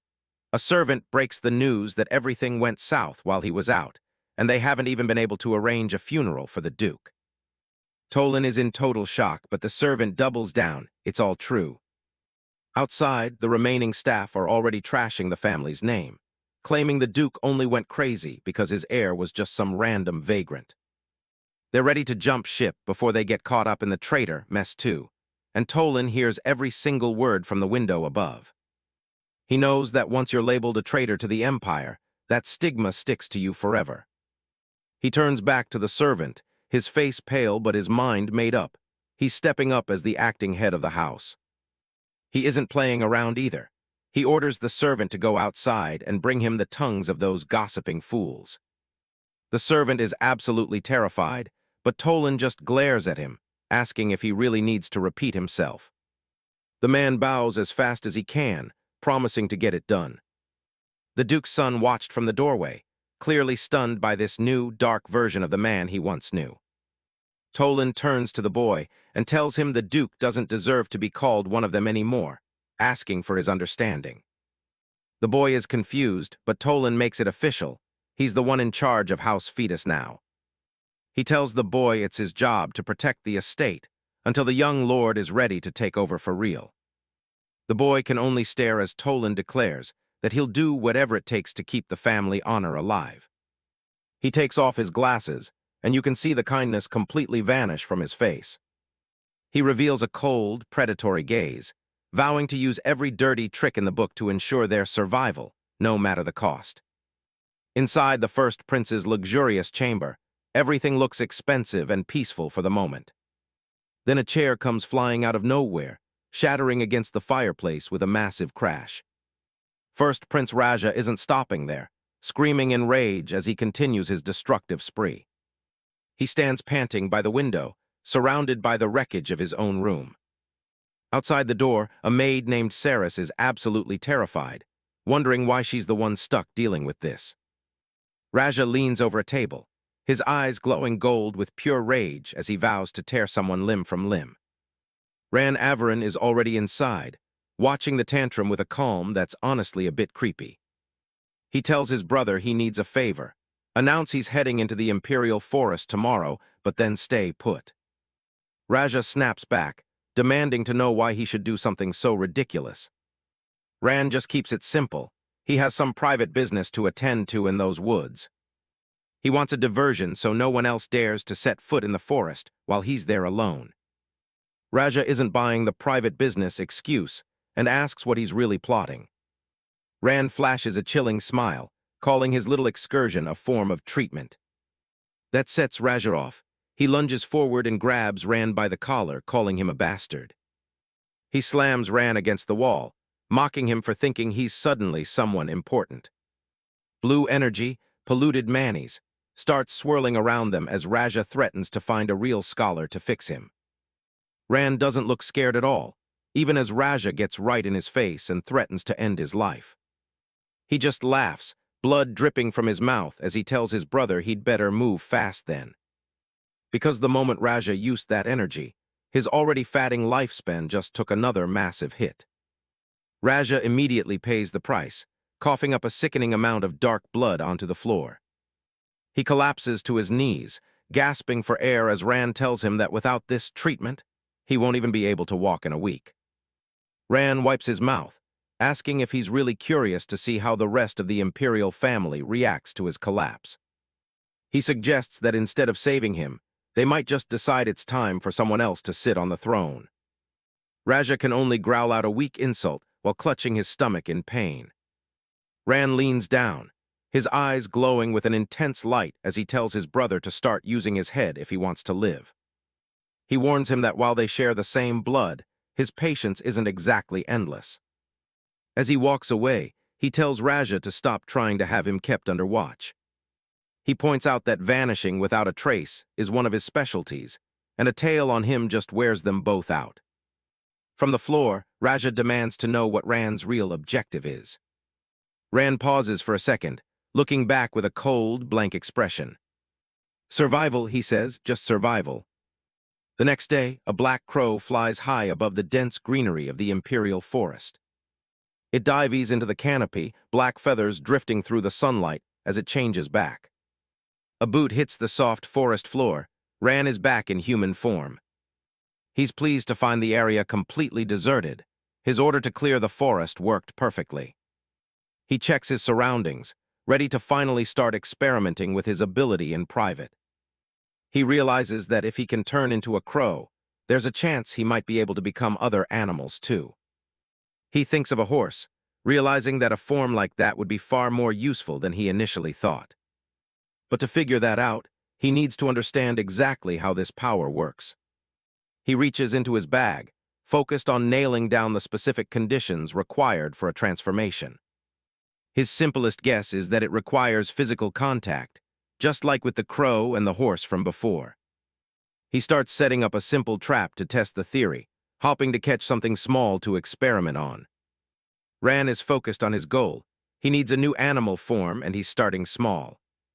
He's even brought some high-quality berries from the imperial kitchen to act as bait. A sudden rustle in the leaves catches his attention.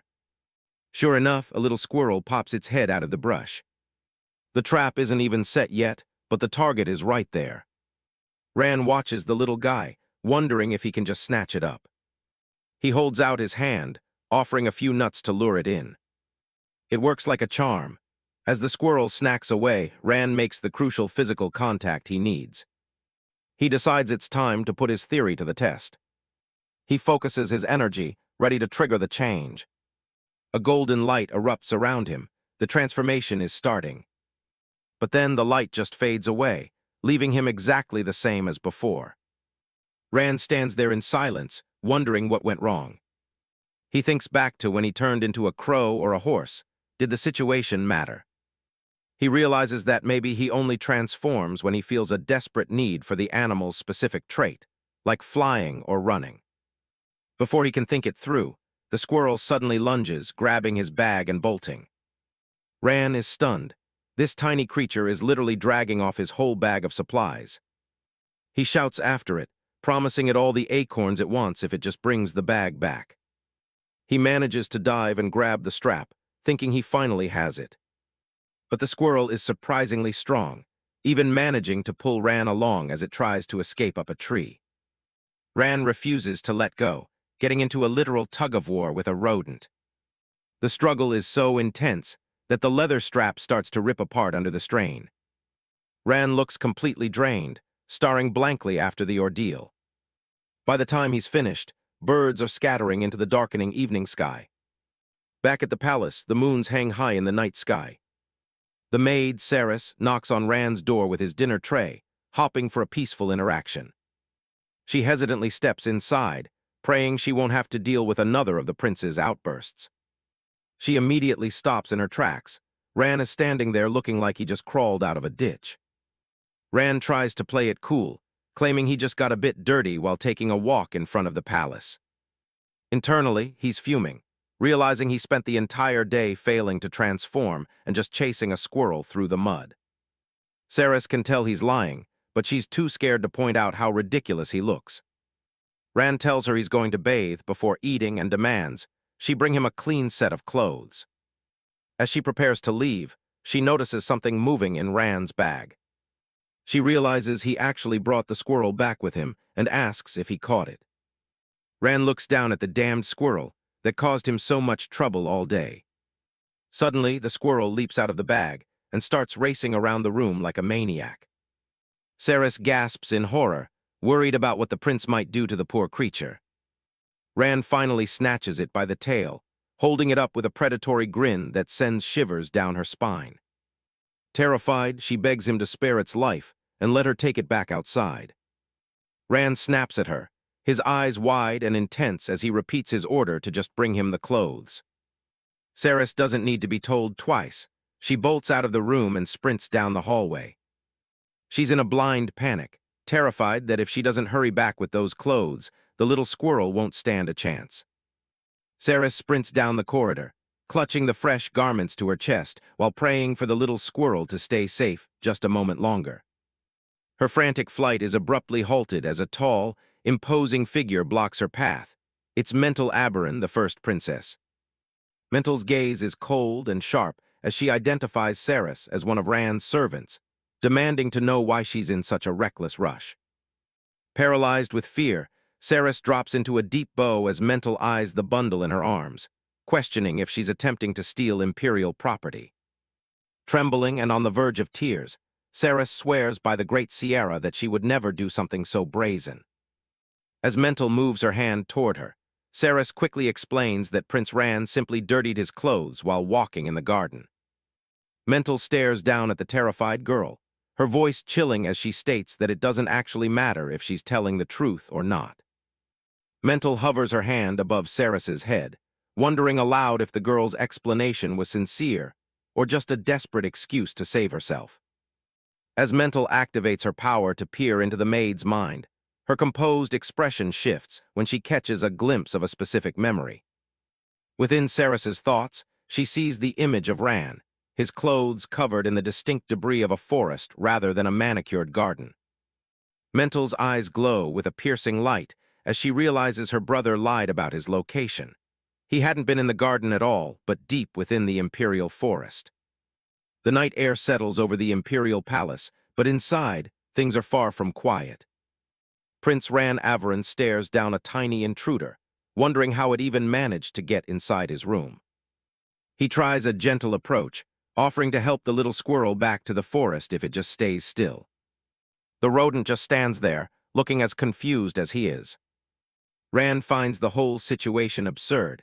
A wild animal shouldn't be wandering around a prince's quarters like this. It reminds him of his past life in a cramped basement, where the sound of mice scratching in the walls kept him awake every night. He's already on edge, because the events of this world are starting to drift away from the novel he once read. He reaches out, determined not to let this small variable stir up any more trouble. He finally manages to snag the little guy, planning to drop it into a bag. But the squirrel isn't going down without a fight, and sinks its teeth right into his hand. Rand recoils, stunned that a tiny creature would have the guts to bite an imperial prince. The squirrel takes the chance to bolt, scrambling up the wall with practiced ease. It perches way out of reach, twitching its tail as if mocking him from the ledge. Rand sighs, realizing that chasing it up there is just a recipe for disaster. He jokingly thinks life would be a lot simpler if he could just turn into a squirrel himself to catch it. Suddenly, his vision shifts as a strange sensation washes over him. A familiar glow erupts from his body, the same feeling he had when he first transformed into a crow. The squirrel watches from above, appearing just as startled by the sudden transformation. Rand realizes he's finally cracked the code to his new ability. When Anna walks in, she's nearly overwhelmed by how cute the two little animals look together. In his rodent form, Rand can only think about how he's slowly losing his mind in this world. By the next morning, the palace is bathed in light, and Rand is back to his usual self. The little guy has taken a liking to him, nuzzling against his hand. It hasn't left his side since the night before, almost like it knows he saved it from being tossed out. Rand decides it's too much work to return it to the woods now, so he tells it to just stay hidden. He reflects on the bizarre condition he discovered for his transformation. First it was the crow he turned into during his fall from the tower. Then came the black horse, and finally the squirrel. He realized it wasn't just random contact. He had to touch the exact spot on the back of their necks. But he can't dwell on his powers for long. He has a bigger problem named mental aberration. The first princess was always a mystery in the novel, but seeing her in person is a different story.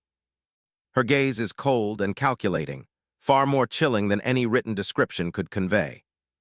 During their meeting, Anna had to cover for him by claiming the squirrel was a new pet. Ran had to use his small form to sneak out the window while they were distracted. He eventually returned to his spot, acting like nothing had happened. Mental notes his peculiar taste in pets before deciding to call it a night. But as she leaves, she drops a bombshell, telling him to visit her residence the next day. She leans in close, her expression unreadable as she says she has something important to tell him.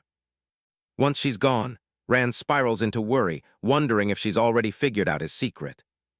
There's no way she could know he's an imposter from another world, right? Regardless of his fears, he knows he can't refuse an invitation from the first princess. As he prepares to face her, a knight bows, welcoming the prince to the next stage of this deadly game. Rand stands before the massive doors to the first princess's quarters, greeted by the news that she's already inside. He'd heard descriptions of how grand this place was, but seeing the scale of these doors in person is something else. Mental aberration welcomes him with a cold grace, acknowledging the long journey he's made to see her. She invites him to take a seat, assuming his legs must be tired from the travel. Rand tries to maintain his distance, insisting he's fine and asking why he was summoned in the first place. Mental's smile doesn't reach her eyes as she sharply asks if he didn't hear her command to sit. Feeling the pressure, he immediately backs down and apologizes for his rudeness. She laughs it off, calling it typical of his impatient personality, but her eyes remain calculating. She wonders aloud when he became such a different person, even going as far as to visit the imperial villa alone. Rand realizes this is exactly why he wanted to avoid a direct confrontation with her at all costs. In this world, power is manifested through manis, nature-based abilities like the Emperor's fire or the first prince's water. But Mental's ability is unique, placing her at the very pinnacle of what manis can achieve. Her manis is human, giving her the terrifying power to read and even control the minds of others. She places a hand on his head, telling him to be honest because she hates being deceived by her own family. Rand panics for a second before realizing something incredible. Her ability isn't working on him. He knows that if she could actually control him, she wouldn't bother playing these mind games. She's clearly noticed that her power has hit a wall, and she's trying to figure out why. From the novel, he recalls the two conditions that bypass her power.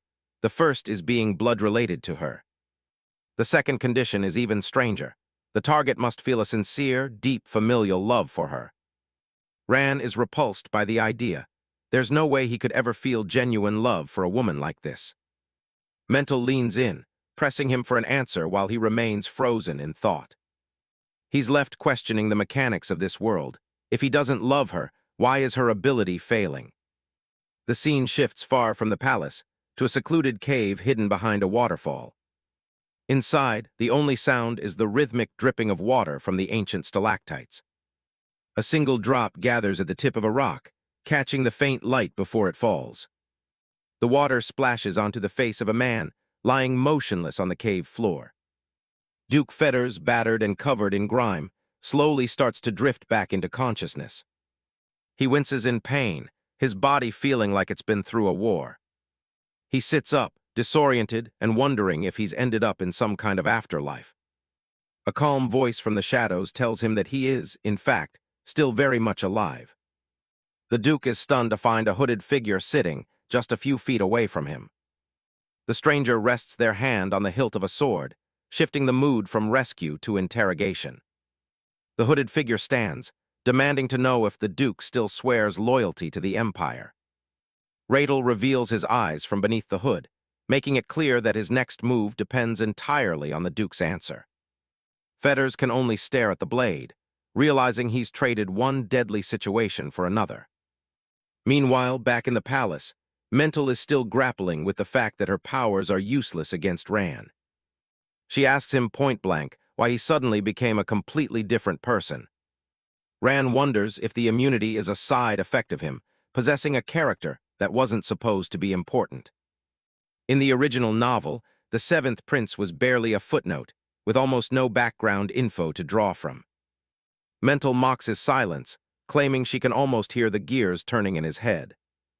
He considers playing dumb, but he's not sure if he can pull off a convincing act under her intense gaze. He tries to channel what the original, trash, prince would say to deflect her suspicion. Mental decides that since Ran refuses to speak, she'll have to resort to more direct and unpleasant methods. She claps her hands, summoning her personal guard into the room to deal with the stubborn prince. The Imperial Knights enter as she laments how frustrating it is when a lovely relative won't cooperate. She gives a horrific order: use their blades to force Ran's mouth open if he won't use it to talk. The knights are visibly shaken, hesitant to raise a sword against a member of the royal family. They plead with her, insisting that as lowly knights, they cannot possibly carry out such a terrible order. As one knight kneels in desperate protest, Mental's expression turns cold and dangerously annoyed. She warns them that noise is the one thing she hates above all else, her eyes beginning to glow with power. Her mind control takes hold, turning the knights into blank-eyed puppets who can no longer refuse her. Obeying her silent, magical command, one of the knights draws his sword with mechanical precision. Ran finds himself cornered at sword point, the threat to his life now very immediate and very real. Mental stands over him, reminding him that he only has himself to blame for pushing her this far. She gives him one last chance to speak, and Ran finally caves, claiming that his mother has passed away. The sudden confession is enough to stop Mental in her tracks, the tension in the room shifting instantly. Caught off guard by the weight of his words, she asks him to explain the meaning behind his statement. She wonders if he's been keeping in contact with her this whole time to know of her fate. Ran denies it, carefully preparing to weave a fabrication that will tug at her sense of familial bond. He claims his mother left him a single item before she fled, a necklace with a glowing blue gemstone. He tells a bittersweet story of her promise that they would reunite as long as the blue light remained. But recently, he says, the light faded and turned black as the gemstone itself shattered into pieces. He puts on a face of somber reflection, though his mind is already on to the next step of the lie. He voices his hope that she's finally found peace in her hometown, far from the palace's reach. Internally, he admits it's a complete lie, though his performance is flawless. He recalls that in the novel, his mother was the only concubine ever to successfully escape. Her reasons for fleeing were never explained, leaving her true fate a convenient mystery for him to exploit. The only persistent rumors were that she fled because she'd given birth to a black-haired prince, him. Since she never appears in the original story, he can confidently claim she's dead without being proven wrong. Mental notes his past resentment for her, but Ran insists that his feelings have undergone a profound change. He speaks of a lifelong habit of searching the eastern horizon, looking for the mother he'd lost. He recounts how he'd take out the necklace every single night, treasuring it in the darkness. He holds up the blackened, shattered gem, using it as proof of his sudden, overwhelming grief. Mental is clearly affected, asking if this loss is what has changed his perspective on the rest of his family. Ran sets the necklace down, claiming his lifelong resentment turned into deep longing the moment she was gone. He muses about the complicated nature of family, making himself seem vulnerable and sincere. He lets his words sink in, watching as Mental's sharp, predatory edge begins to soften. Satisfied with his performance, he watches her take the bait, her pity for him finally showing through. Mental orders her knights to sheathe their swords and return to their posts outside the room. Before they leave, she uses her manis to erase their memories of the entire interrogation. The door clicks shut, sealing the two of them in a quiet, much less hostile environment. Mental approaches him with genuine concern, her cold facade completely dismantled by his story. She takes his hands, telling him he must have suffered so much on his own. As she comforts him, Rand's eyes gleam with a secret triumph. His gamble has paid off perfectly. Mental LeBaron reaffirms that despite his lack of power and his black hair, Rand is still her brother. Rand is left wondering if her sudden, warm words are actually a subtle insult or a sincere compliment. He reflects on her Manny's ability, a terrifying power capable of bending any human to her will. He knows that if her magic suddenly failed to affect him, it would raise immediate and fatal suspicions. He glances at the shattered trinket, a random item he used to make his tragic fabrication more believable. With the immediate danger to himself past, his thoughts turn to the fate of the wounded Duke Fetters. In the original story, the Duke was supposed to fall into a valley and lose the use of his legs. Looking out at the vast, waterfall-ribboned landscape, Rand hopes the old man survived the crash. Deep within a darkened cave, Duke Fetters lets out a cry of agony, his face battered and bloodied. A hooded young man stands over him, warning him not to move because his right leg is badly broken. Defenseless and crippled by pain, the Duke realizes he has absolutely no chance of fighting back. The stranger's heavy blade points steadily at him, a sharp light cutting through the oppressive gloom. Even in his weakened state, the Duke can tell from the man's stance that he is an exceptionally strong warrior. Panic sets in as the Duke begs him to lower the weapon and explain why he's being held captive. The youth, Radel, watches him with piercing golden eyes, nodding that the Duke has only just regained consciousness. Radel explains that he had been tracking a mysterious water sphere that streaked across the sky days ago. He assumes the person inside the sphere was killed on impact, leaving the Duke as the only survivor he's found. Duke Fetters wakes up gasping, looking like he just stepped out of a nightmare. He recognizes this scene, it's from the story he knows, and he can't believe he's actually alive after the first prince's execution. He searches his clothes in a panic, wondering if he lost his stone bag in the chaos. His hand brushes against the cold, damp earth. It's gone. It must have fallen off while he was being dragged to his death. Radel finally sheathed his sword as he recounted how he had found an old man bleeding and collapsed on the ground. Next was an unexpected action as the young man continued the interrogation, while the sword tip stopped inches from his face. Fetters froze, staring blankly at the cold steel. The stranger presses closer, the weight of the moment heavy in the air as he prepares to strike. In the name of God Amica, the hooded man demands to know, is he still loyal to the Avaran Empire? Fetters is stunned. He never expected to run into a heretic in a place like this, especially not while he's at death's door. His mind drifts back to a boy lying face down on a cold stone path, battered and broken. The kid looks like a vagrant, just another common sight in the slums, but to the Duke, this is personal. He recalled the seventh prince watching his aide struggle. Back then, he had been insulted as a dog of the imperial family. He looks at the boy and sees his own son's future, destined to be nothing more than another loyal dog. He thinks of Flynn, his son, his absolute treasure. Flynn was so bright and happy once, an innocent contrast to the violent world his father lived in. He was told to follow in those footsteps, to become the sword of the Empire and wipe out anyone labeled a heretic. Back in the cave, the Duke lets out a weary sigh. The weight of those memories is almost as heavy as the sword at his throat. He stares back at the stranger with piercing eyes. Loyalty to the Empire, he doesn't know the meaning of the word anymore. He tries to play it off, claiming he's just a foolish old traveler who lost his footing. The hooded man isn't in the mood for talk. He starts dragging the Duke through the dirt, his boots crunching against the stone. Fetters doesn't even bother asking where they're headed. He knows he's not in control here. He asks for a little mercy, though. The rope tied to his left foot is making things pretty uncomfortable. He reminds the guy that at his age, a fall is serious business. If he goes down, he might not get back up. He points out that dragging a dead weight is just going to be a hassle for both of them. The stranger looks back for a second, silent and unreadable. Then he just yanks the rope and keeps moving. Message received, no talking.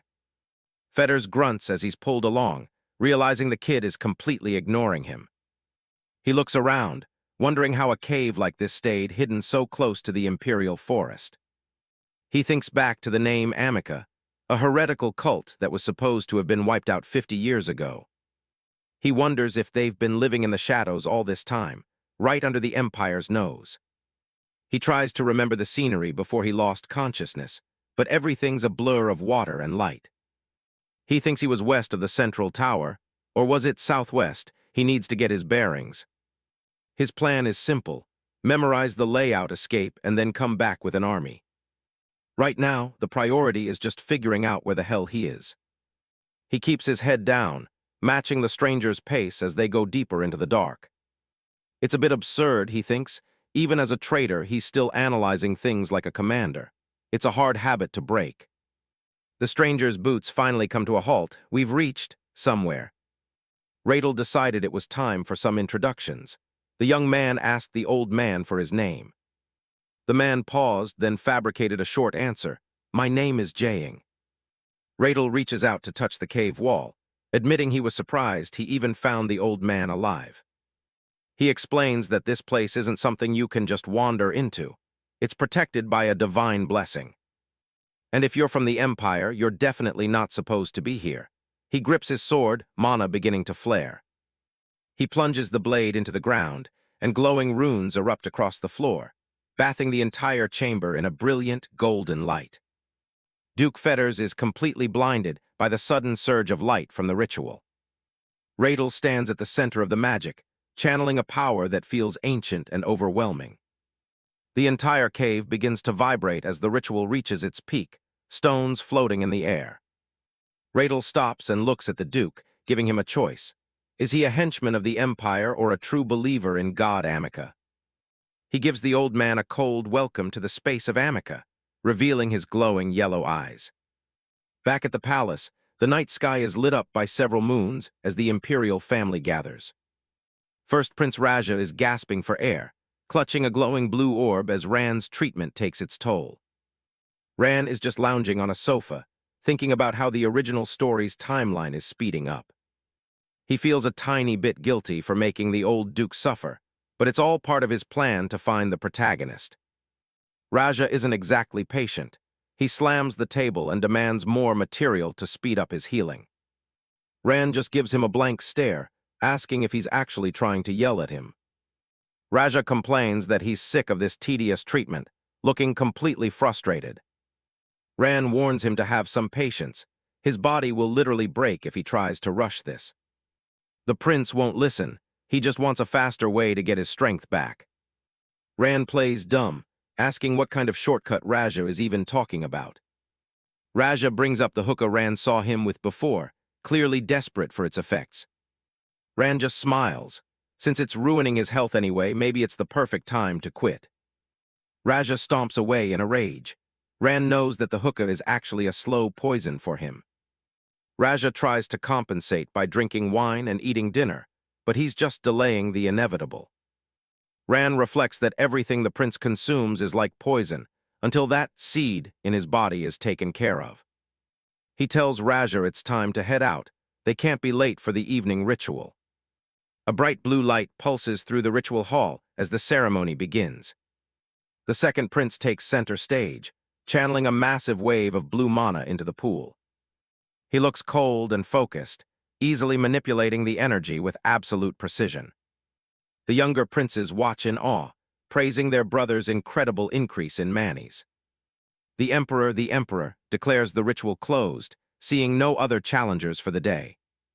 The royal family starts to leave the grand hall, their footsteps echoing on the tiles. Ran decides to hang back, hoping to avoid any awkward run-ins with his brothers. But Silos isn't letting him off that easily. He grabs Ran by the hair, calling him a black bug. The brat starts mocking Ran about his mother running away when he was just a kid. Ran just stares off into space, mentally deciding he's going to have to deal with this annoying brat soon. Suddenly, the first Princess Mental walks over, her presence instantly silencing the room. Silos jumps back in a panic, while Ran greets her with a calm, formal greeting. She asks if he's feeling unwell, but Ran just lies and says rituals are just boring. Mental seems relieved by his answer, though her smile is as cold as ever. She advises him to be more careful and not show his reluctance so openly next time. She turns and walks away, leaving the two brothers alone in the dark corridor. As soon as she's gone, Silos is back on Rand's throat, demanding to know why the princess showed concern. He starts shaking Rand around, but Rand just sighs, realizing this is becoming even more of a pain. Silos is about to keep going when someone else asks what the problem is. It's the second prince, putting a hand on Silos' shoulder and asking about Lan. Rand just brushes himself off and smiles. It's no big deal, just a friendly chat between brothers. Rand waves a hand dismissively as he walks away, figuring the others have more important things to do than bother with him. The second prince watches him go, his eyes narrowed as he promises to see Rand again soon. Rand makes his way through the quiet palace corridors, finally enjoying a moment of peace. He muses about the second prince and his constant proximity to the first prince, a dynamic he needs to monitor. His peace is shattered when a voice barks at him to stop. It's Silos, and he's clearly looking for trouble. Near a flickering torch on the wall, Rand's mind drifts to the original plot and a man named Tolan Krisa. In the original story, Tolan was the one who picked up the pieces of the Duke's house after he supposedly died. But things are different now, and the second prince's smug face is a constant reminder of the power struggle ahead. Back in his own world of arrogance, the second prince dismisses his rivals as mere bugs. He's confident that the land he feels entitled to will be back in his hands in a year's time. But he's not the type to wait that long. His eyes flash with a dark, impatient ambition. He's got a good idea to speed things up, and he's ready to set his plan in motion. Suddenly, a fist slams into the wall right next to Rand's head, shaking the palace masonry. Silos pins Rand against the wall. His face inches away as he demands to know what Rand's deal is. He's fuming, demanding to know why the top-tier royals are suddenly paying attention to a trash prince like Rand. Rand doesn't even blink. He just stares back with a look that says he's seen far worse threats. He taunts Silos, telling him that his magic is so weak it could barely light an oil lamp. Silos falters, his confidence crumbling as he realizes Rand isn't the easy target he used to be. Rand stares him down, the power dynamic in the hallway shifting instantly in his favor. He points a finger at his younger brother, telling him it's time he learned how to speak to his older brother properly. A blood-soaked table covered in gruesome tools. Screams of agony echo through the room. They've got some guy pinned down, shoving metal tongs into his mouth. He's definitely not having a good day. The silhouette of the torture is cast against the wall as the fire crackles nearby. The screaming doesn't stop. This is the man they're trying to erase, Duke Agony Fetters. He looks like a stern, high-ranking military leader. Not anymore. They're straight up smashing his portrait to bits. Everything he ever owned is being tossed onto a massive heap. To the new management, Agony Fetters never existed. Someone brings over a torch to finish the job. The whole pile goes up in flames. The servants can only stand back and watch their master's legacy turn to ash. Knight Captain Jack knocks on the door of the acting head.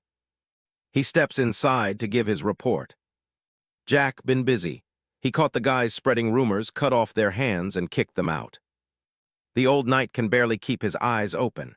Tolan notices he's looking pretty exhausted. Jack apologizes. With so many people gone, he's been pulling all-nighters just to keep order.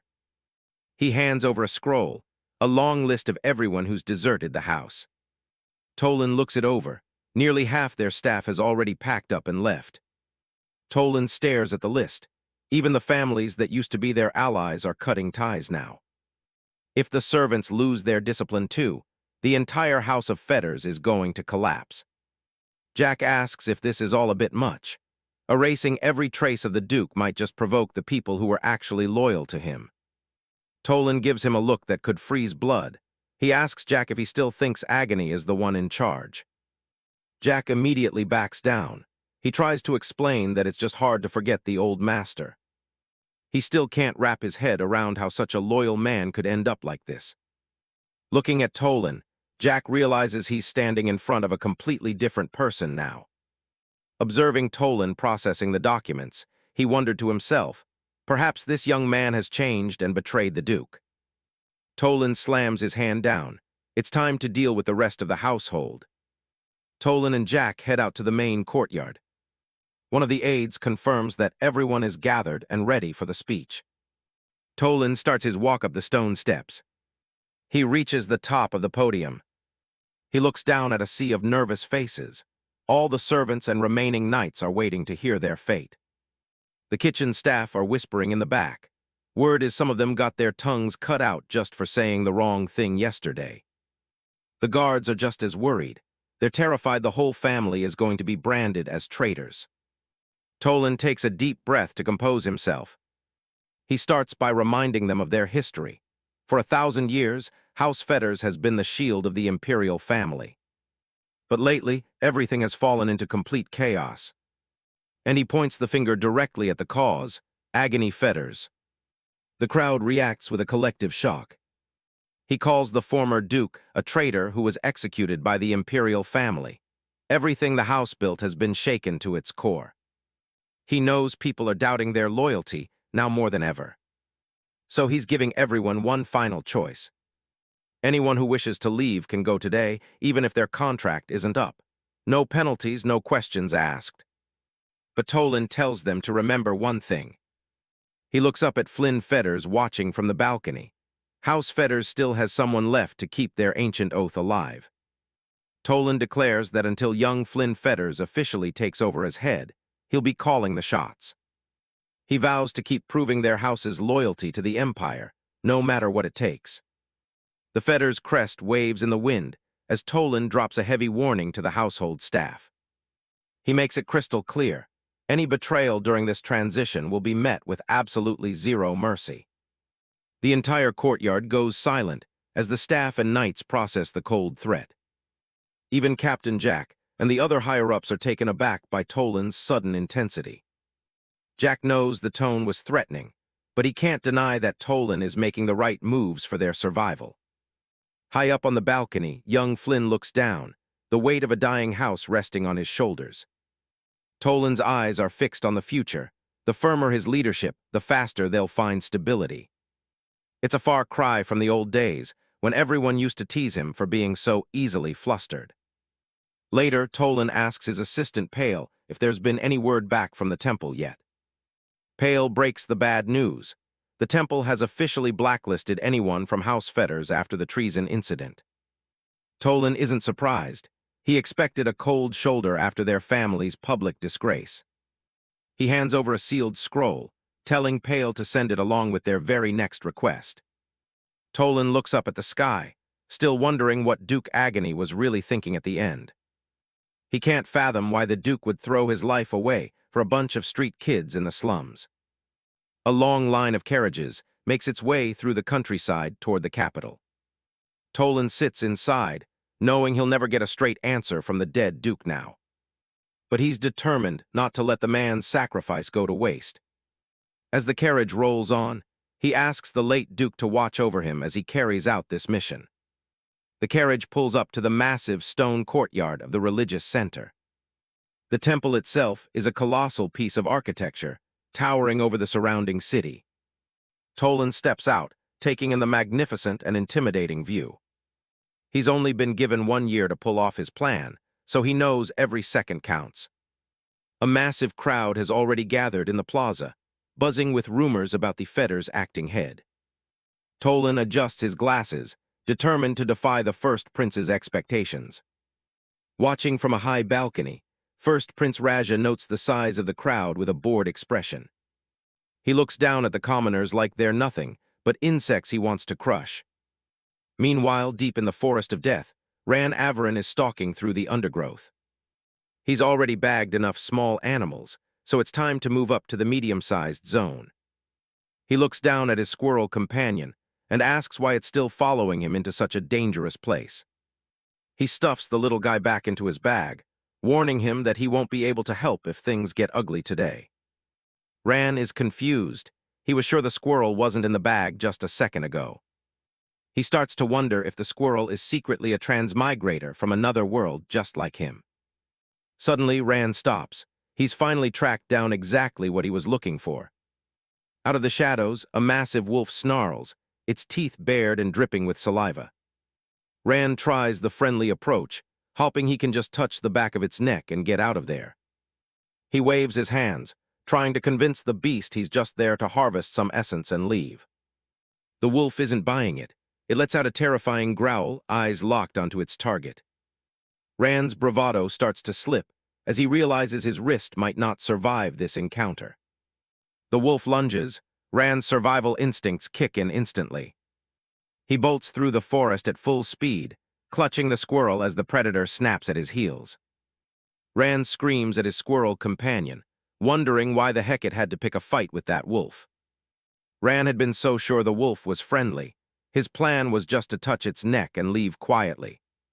He had been so close to getting what he needed before everything went south. The squirrel's sudden provocation turned a simple mission into a life-or-death chase. Rand keeps running, yelling that if the squirrel wants to die, it should do it on its own time. As the wolf gains on them, Rand panics, desperately trying to decide which animal he should transform into. He realizes no land animal can outrun this predator, and there's no time to shift into a crow while grounded. Gritting his teeth, he decides on a risky move. He'll try to run and fly at the exact same time. The little squirrel looks just as terrified as its master as they sprint through the brush. The wolf is right on their heels, its teeth bared and ready to snap. Suddenly, a strange shadow soars into the sky, leaving the frustrated predator behind on the forest floor. High above the trees, Rand is relieved to see they've finally put some distance between themselves and the wolf. He's stunned by the results. He had a hunch it might work, but this ability is more versatile than he thought. By combining forms, he's created a customized flying creature that perfectly fits his needs. Meanwhile, at the temple plaza, a crowd has gathered to gossip about the latest news regarding House Fetters. Most people think the late Duke was crazy for his actions, and they suspect the new acting head isn't any better. Some greedy commoners are already talking about searching the Fetters' new land for buried treasure. Nearby, Mir and Saya are planning to take advantage of the distracted crowd to pick some pockets. A mysterious hooded figure stands among the commoners, listening to Tolan begin his public address. Tolan stands tall before the grand cathedral, his expression serious as he prepares to make a major statement. He holds up 2 fingers, declaring a firm deadline of exactly 2 months. He warns that any vagrants still lingering on temple grounds by then will be severely punished. The crowd is in an uproar. They've been living there for years and have absolutely nowhere else to go. Saya and Mir exchange worried looks before deciding it's probably time to make a run for it. The nobility watching are shocked. They never expected the soft-hearted Tolan to be so ruthless. They assume he's just desperately trying to win back the imperial family's favor for the sake of his house. Tolan ignores the murmurs from the crowd and prepares to reveal the true purpose of his plan. He announces a word that catches everyone off guard: a hospital. The massive crowd goes silent as Tolan announces that House Fetters will build a hospital right there in the plaza. He goes even further, stating they will teach medicine to the commoners so they can staff the facility themselves. The noble women in the crowd can't help but laugh, mocking the idea of House Fetters ever being trusted again. They're convinced the plan is a joke and will only lead the family further into ruin. One noble man shakes his head, thinking he clearly overestimated Tolan's intelligence. But the laughter is cut short as a sudden realization hits someone in the crowd. A loud shout of "Make way!" echoes through the plaza as an ornate white carriage pushes through the people. The crowd falls back, eyes wide at the sight of the high-ranking carriage's golden crest. A foot steps out onto the pavement, and the entire atmosphere in the plaza shifts instantly. High Priest Vesper steps out, his voice booming as he announces that he personally vouches for Tolan Krysa. The crowd is frozen in disbelief. They never expected someone as powerful as the High Priest to show up in person. One by one, the commoners fall to their knees as the holy man walks toward the podium. Vesper greets Tolan with a warm smile, while Tolan bows deeply before the man who just saved his reputation. The High Priest looks out over the crowd, addressing them as the lost children of Avaran and reminding them of their shared destination. High Priest Vesper delivers a powerful sermon to the gathered crowd, speaking of the temptations and evil that lie in wait on every journey. He acknowledges that while House Fetters was stained by the sins of one man, such a stain may never be fully washed away. A mysterious hooded figure listens intently from the crowd. Raising a hand toward the heavens, the high priest declares that even in the face of such history, there is one who still chooses to walk the path of righteousness. He proclaims that the path of atonement begun by this lost child of Avaran shall surely be fulfilled beneath God's blessing. Tolan watches with a slight sweat, knowing the performance is working. Tolan bows low, his voice filled with feigned humility as he thanks the high priest for his honorable words. High Priest Vesper smiles warmly, inviting Tolan to ride with him to the temple to pay his respects to Emperor Sierra. Tolan maintains his respectful posture, telling the priest that his generosity humbles him. However, his internal thoughts are far sharper, dismissing the holy words as total bullshit, and knowing Vesper is only here for personal gain. As they walk to the carriage, Tolan reflects on the steep price of this public support.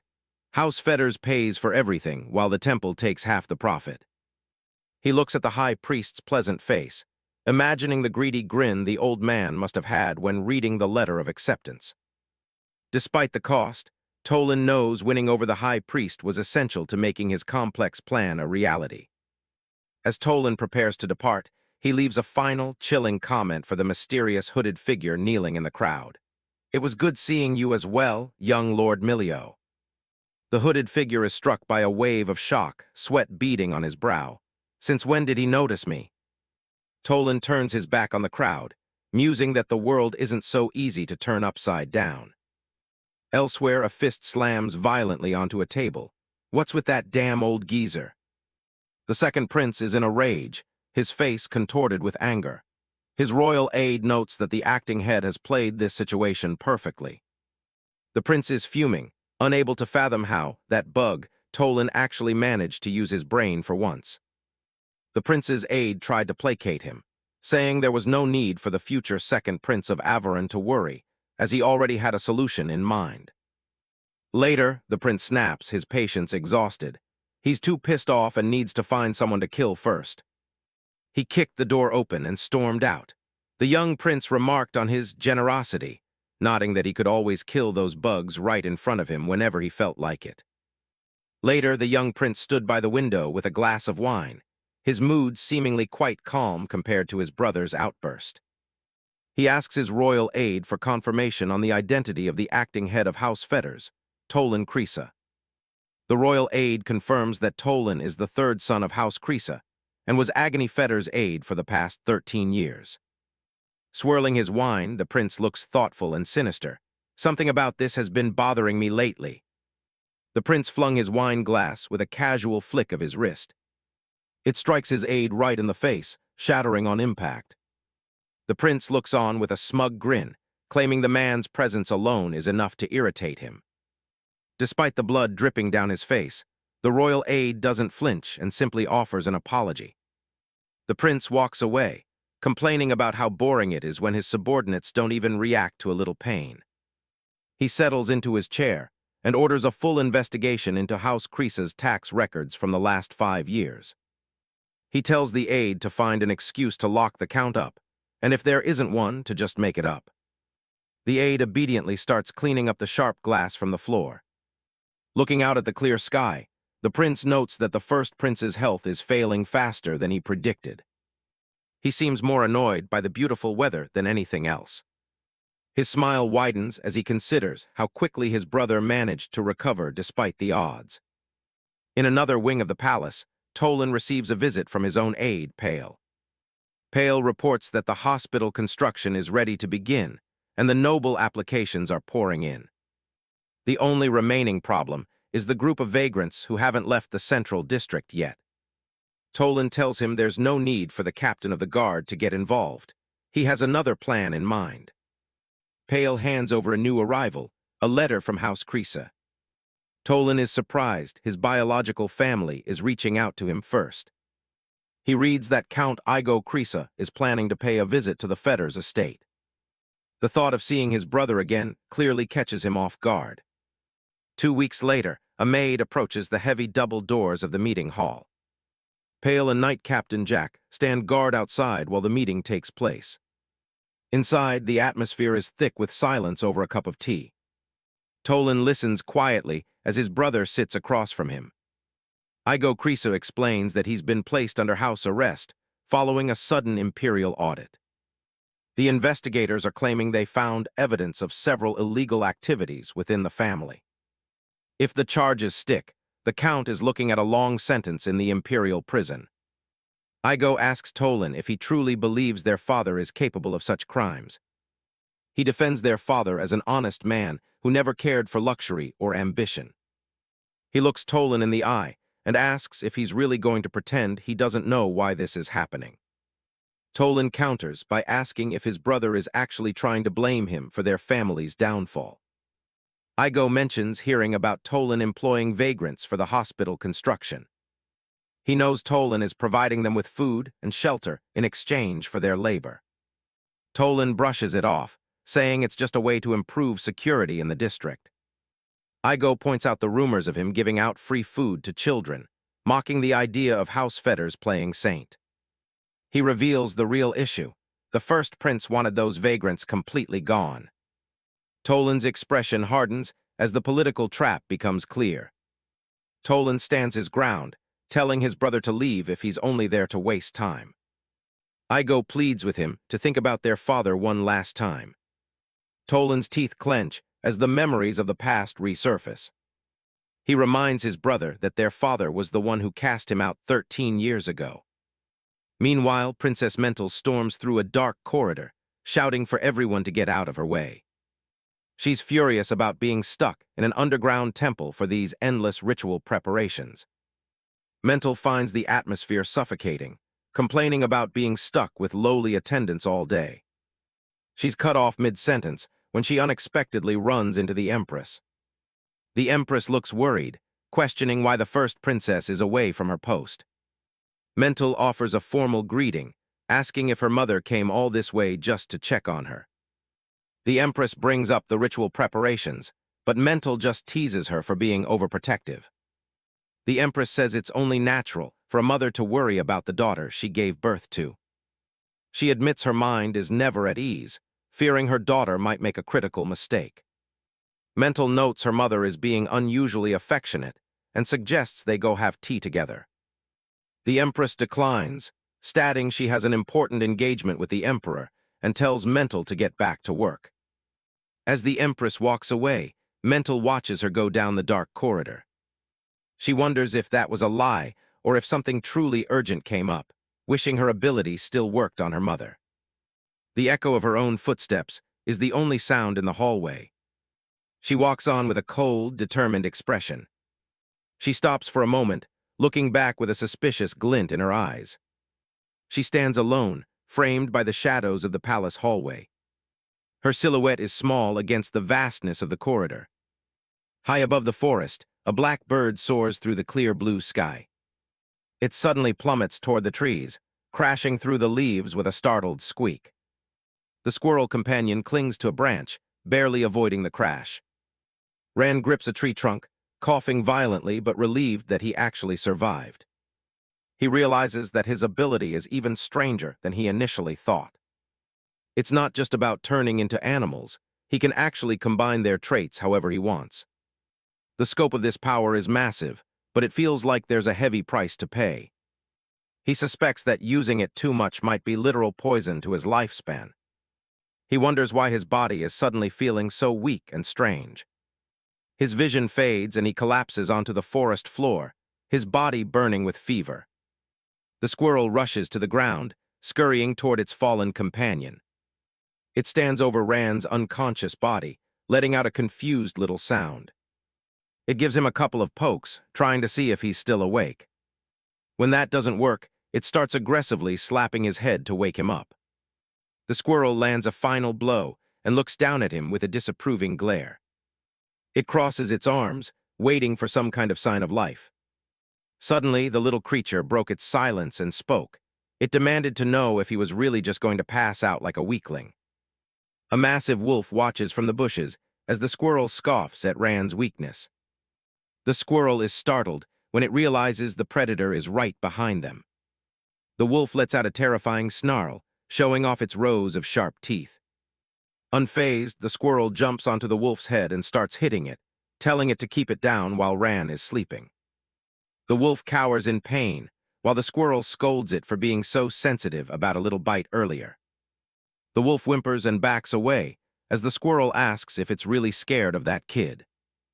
The little creature starts chuckling at the predator's cowardice. It bursts into a mocking laugh, enjoying the situation way too much. The wolf looks absolutely terrified of the tiny, aggressive furball. Ran lies still on the forest floor, his body exhausted from the sudden transformation and subsequent fever. A radiant forest spirit appears, telling the wolf that they have finally found the human they've been waiting for.